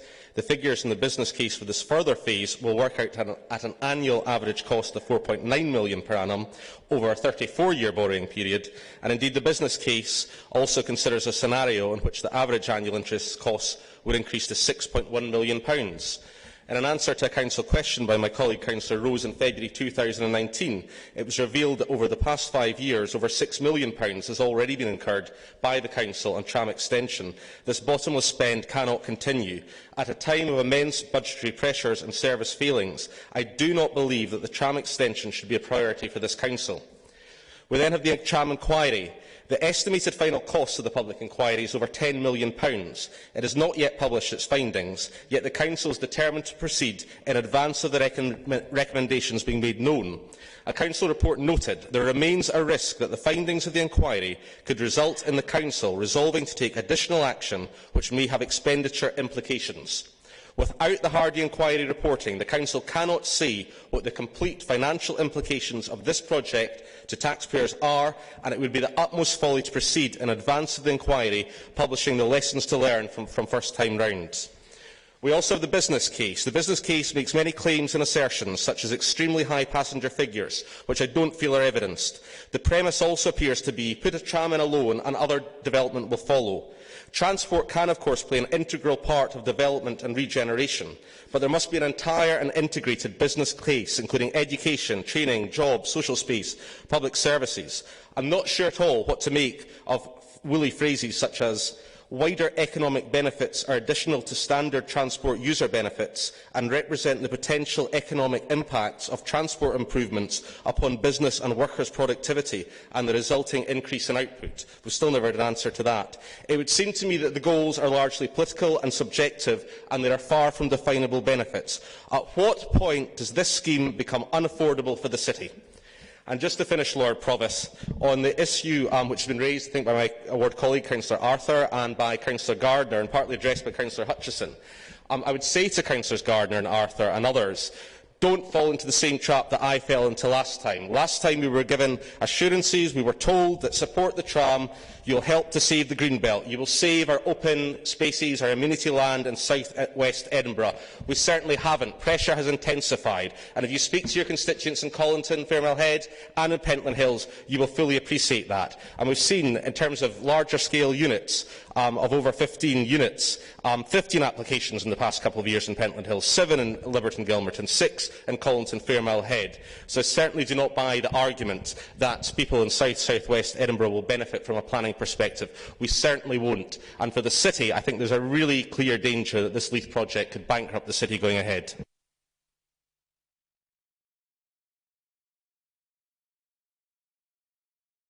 Councillor Rose. Lord Provost, I'd like to commend the administration councillors who have dutifully stood up and made their case. I was there once. I made the case some years ago. We've heard, going back to the future, the same arguments about future-proofing the city, about develop or die as a city. We're in a different world, 200 and odd other tram systems in the world, and perhaps best of all, the best contract possible, I think, Councillor Gardner, Councillor Staniforth. Don't be under any illusions. This is a political decision. It cannot be based on the business case which we have before us. Consider these figures, first of all. The costs of the system to the airport were £115 million per mile. That includes debt. That includes the total spend. The proposed extension costs, including proposed debt, including proposed contingency, is £129 million per mile. That is before anything has gone wrong. Let me repeat those figures. £115 million per mile for the first section to the airport, and now we're talking about spending £129 million per mile before the Lord Hardy report, with the potential, as we heard this morning, to cripple the buses. 87% of the passengers, the new passengers, expected to come from buses. And I think it was Councillor Staniforth who talked about getting rid of cars. Well, actually, what we're talking about in the last iteration was something like a 1.5% modal shift from cars to public transport. And if we heard the deputation this morning, it's 3%. This is not a reasonable deal. This is an outrageous deal. It's not just those figures that I just gave you just now. Councillor Work points out that the tram depot is already there. He points out that we already have tram vehicles, and indeed a lot of the work has been done. So if we are comparing those two figures I gave you earlier on, it's actually an awful lot more than £129 million per mile, because we've already spent it and it was included in the 115. This is a crazy business case. And there are one or two other things that need said here. The unwise claims by the leader of our council that there would be no loss to services. That is just patently nonsense. Even in the budget, even in the business case for the budget for place, there's £3.3 million every year for that. Lord Provost, don't kid yourself that this is a good business case. It's actually bonkers.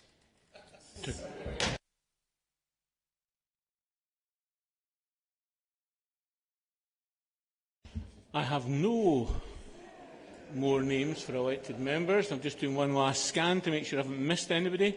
And nobody's showing their hand, which is fine. I'll then ask Councillor McInnes to write a reply. Thank you very much, Lord Provost. The debate has been a very detailed one, and I am grateful for it. I believe it's very important that we have had this debate, that the scrutiny has been evidenced to all who have watched or who will report on this, and the arguments displayed. However, we've heard some very selective in nature assertions from the opposition benches. We've also heard from some key organisations such as Sustrans, Spokes and Living Streets, really key representatives of large parts of our community and really key developers of our city. All of those contributions were positive, and I give them enormous thanks for that. But they were positive in a measured way. They had recognised the process that we'd gone through in this final business case. They had brought a great deal to the table, and they'd helped us to shape it. They recognised the need for the city to change and to develop and to grow. Those in the chamber who do not recognise the wider picture of transport in Edinburgh are sitting on the opposite benches.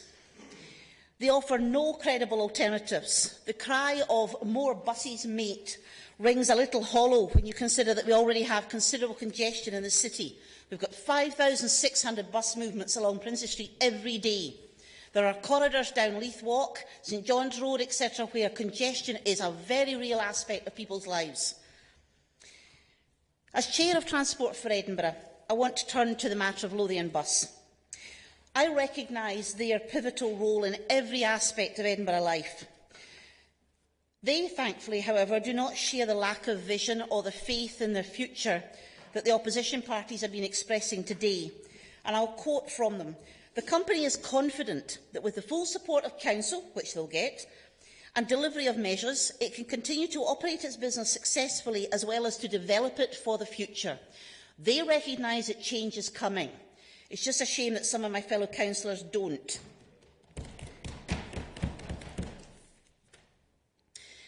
At no time in this debate have I heard those who oppose this key development provide any forward vision for what the city will look like in 20 years' time? Will it be a greener, cleaner place with our extra 20% of the population? Or will it be the version that the Tories seem to consider to be acceptable? No useful interventions on air quality issues, congestion, where cars crowd every street. We will no longer have that successful, beautiful city that we currently enjoy. Let me turn now to the two amendments that have been tabled by the Lib Dems and the Tories. While I very much welcome the correct recognition of the quality of the final business case by the Liberal Democrats, I do, however, have to categorise their further response on that as really indulging in fence-sitting. We know that we have to make this difficult decision. We are the ones who are sitting here with the responsibility for that, and we are the ones who have got the courage to take it. When I turn to the Tories' amendment, quite frankly, it's dripping with justification of their early rejection of the business case. Nothing that could have been added would shift that blinker intransigence when it comes to that. There's been an enormous amount of whataboutery in this debate coming from those benches. So where are their credible alternatives? I want to thank my coalition colleagues and my fellow councillors who have contributed to this debate thoughtfully, with careful consideration of many of the key aspects. I've been challenged to answer at what point does this project become unaffordable. Well, I'd like to turn that question around. At what point does studied inaction become too costly for the city? I'd hazard a guess that point is coming very soon, and I will mention a few points: congestion, health outcomes, continued car use in the city, which is causing us damage in the city, and the block to development so carefully established by Councillor Campbell when she made her contribution. This project will continue to benefit the city long after we've all moved on. I believe that future generations will thank us for making this difficult decision. I just wish everybody was on board.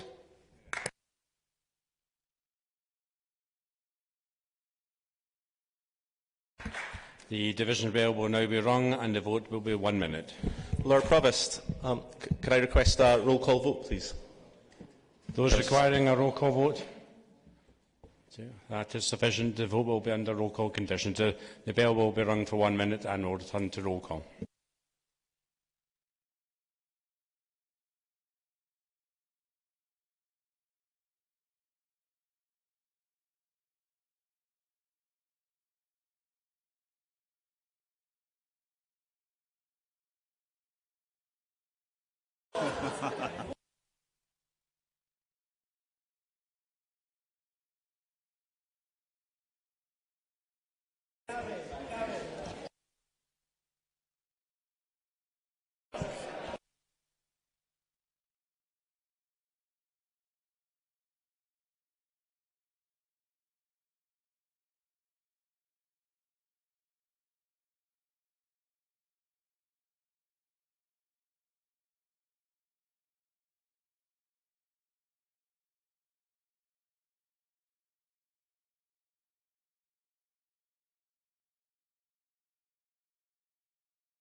Lord Provost, agenda item 8.1 is the Edinburgh Tram to York Place to Newhaven report. The motion, which is from the Coalition, is to approve the recommendations set out in paragraph 1 of the referral report. It's moved by Councillor McInnes, second by Councillor Doran. The amendment from the Conservative group has been circulated by Councillor Cook, second by Councillor White, and the amendment from the Liberal Democrat group has been circulated by Councillor Gloyer, second by Councillor Aldridge. Councillor has requested the vote under roll call conditions, which means I will read out each member's individual name and ask them to indicate which of the options they choose. So the options will be for the motion, for the Conservative amendment, or for the Liberal Democrat amendment, or alternatively abstain. So I'll read out each person's name in alphabetical order, starting with yourself, Lord Provost. For the motion. Thank you. Councillor Aldridge. Liberal Democrat amendment. Thank you. Councillor Arthur. For the motion. Councillor Barry. For the motion. Councillor Bird. For the motion. Councillor Booth. Proud to vote for the motion. Councillor Bridgman. For the Conservatives. Thank you. Councillor Brown. Ditto for the Conservative amendment. Okay. Thank you. Councillor Bruce. For the Conservative amendment. Councillor Burgess. For the motion. Councillor Cameron. For the motion. Councillor Ian Campbell. For the motion. Councillor Jim Campbell. For the Conservative amendment. Councillor Kate Campbell. For the motion. Councillor Mary Campbell. For the motion. Okay. Councillor Child. Motion. Councillor Cook. For the Conservative amendment to reject in this case. Councillor Corbett. Motion. Councillor Day. Motion. Councillor Dickey. Motion. Councillor Dixon. For the motion. Councillor Doggart. For the Conservative amendment. Councillor Doran. For the motion. Councillor Douglas. For the Conservative amendment. Councillor Fullerton. Motion. Councillor Gardner. For the motion. Councillor Gloyer. For the Liberal Democrat amendment. Councillor Gordon. For the motion. Councillor Grasick. For the Lib Dem. Thank you. Councillor Griffiths. Motion. Councillor Henderson. Motion. Councillor Howie. For the motion. Councillor Hutchison. For the Conservative amendment. Councillor Johnston. Conservative amendment. Councillor Key. Motion. Councillor Laidlaw. For the Conservative amendment. Councillor Lang. Liberal Democrat amendment. Councillor McInnes. Definitely for the coalition motion. Councillor Main. For the motion. Okay. Councillor McClellan. Conservative amendment. Councillor McNees-Macon. For the motion. Okay. Councillor McVeigh. Motion. Councillor Miller. Motion. Councillor Mitchell. For the Conservative amendment. Councillor Mowat. Conservative amendment. Councillor Munro. For the motion. Councillor Osler. For the Lib Dem amendment. Councillor Perry. Motion. Councillor Ray. Motion. Councillor Rankin. Motion. Councillor Ritchie. For the Conservative amendment. Councillor Rose. Conservative amendment. Councillor Neil Ross. For the Liberal Democrat amendment. Councillor Rust. For the Conservative amendment. Councillor Smith. For the Conservative amendment. Councillor Staniforth. For the motion. Councillor Watt. For the motion. Councillor Webber. For the Conservative amendment. Councillor White. Conservative amendment. Councillor Wilson. Motion. Councillor Work. Ding ding motion.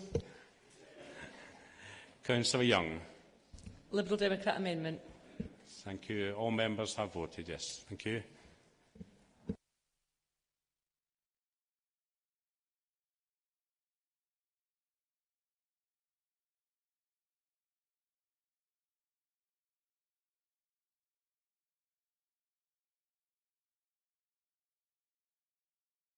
So the outcome of the vote was for the motion 36, for the Conservative amendment 19 and for the Liberal Democrat amendment 7. The motion is carried.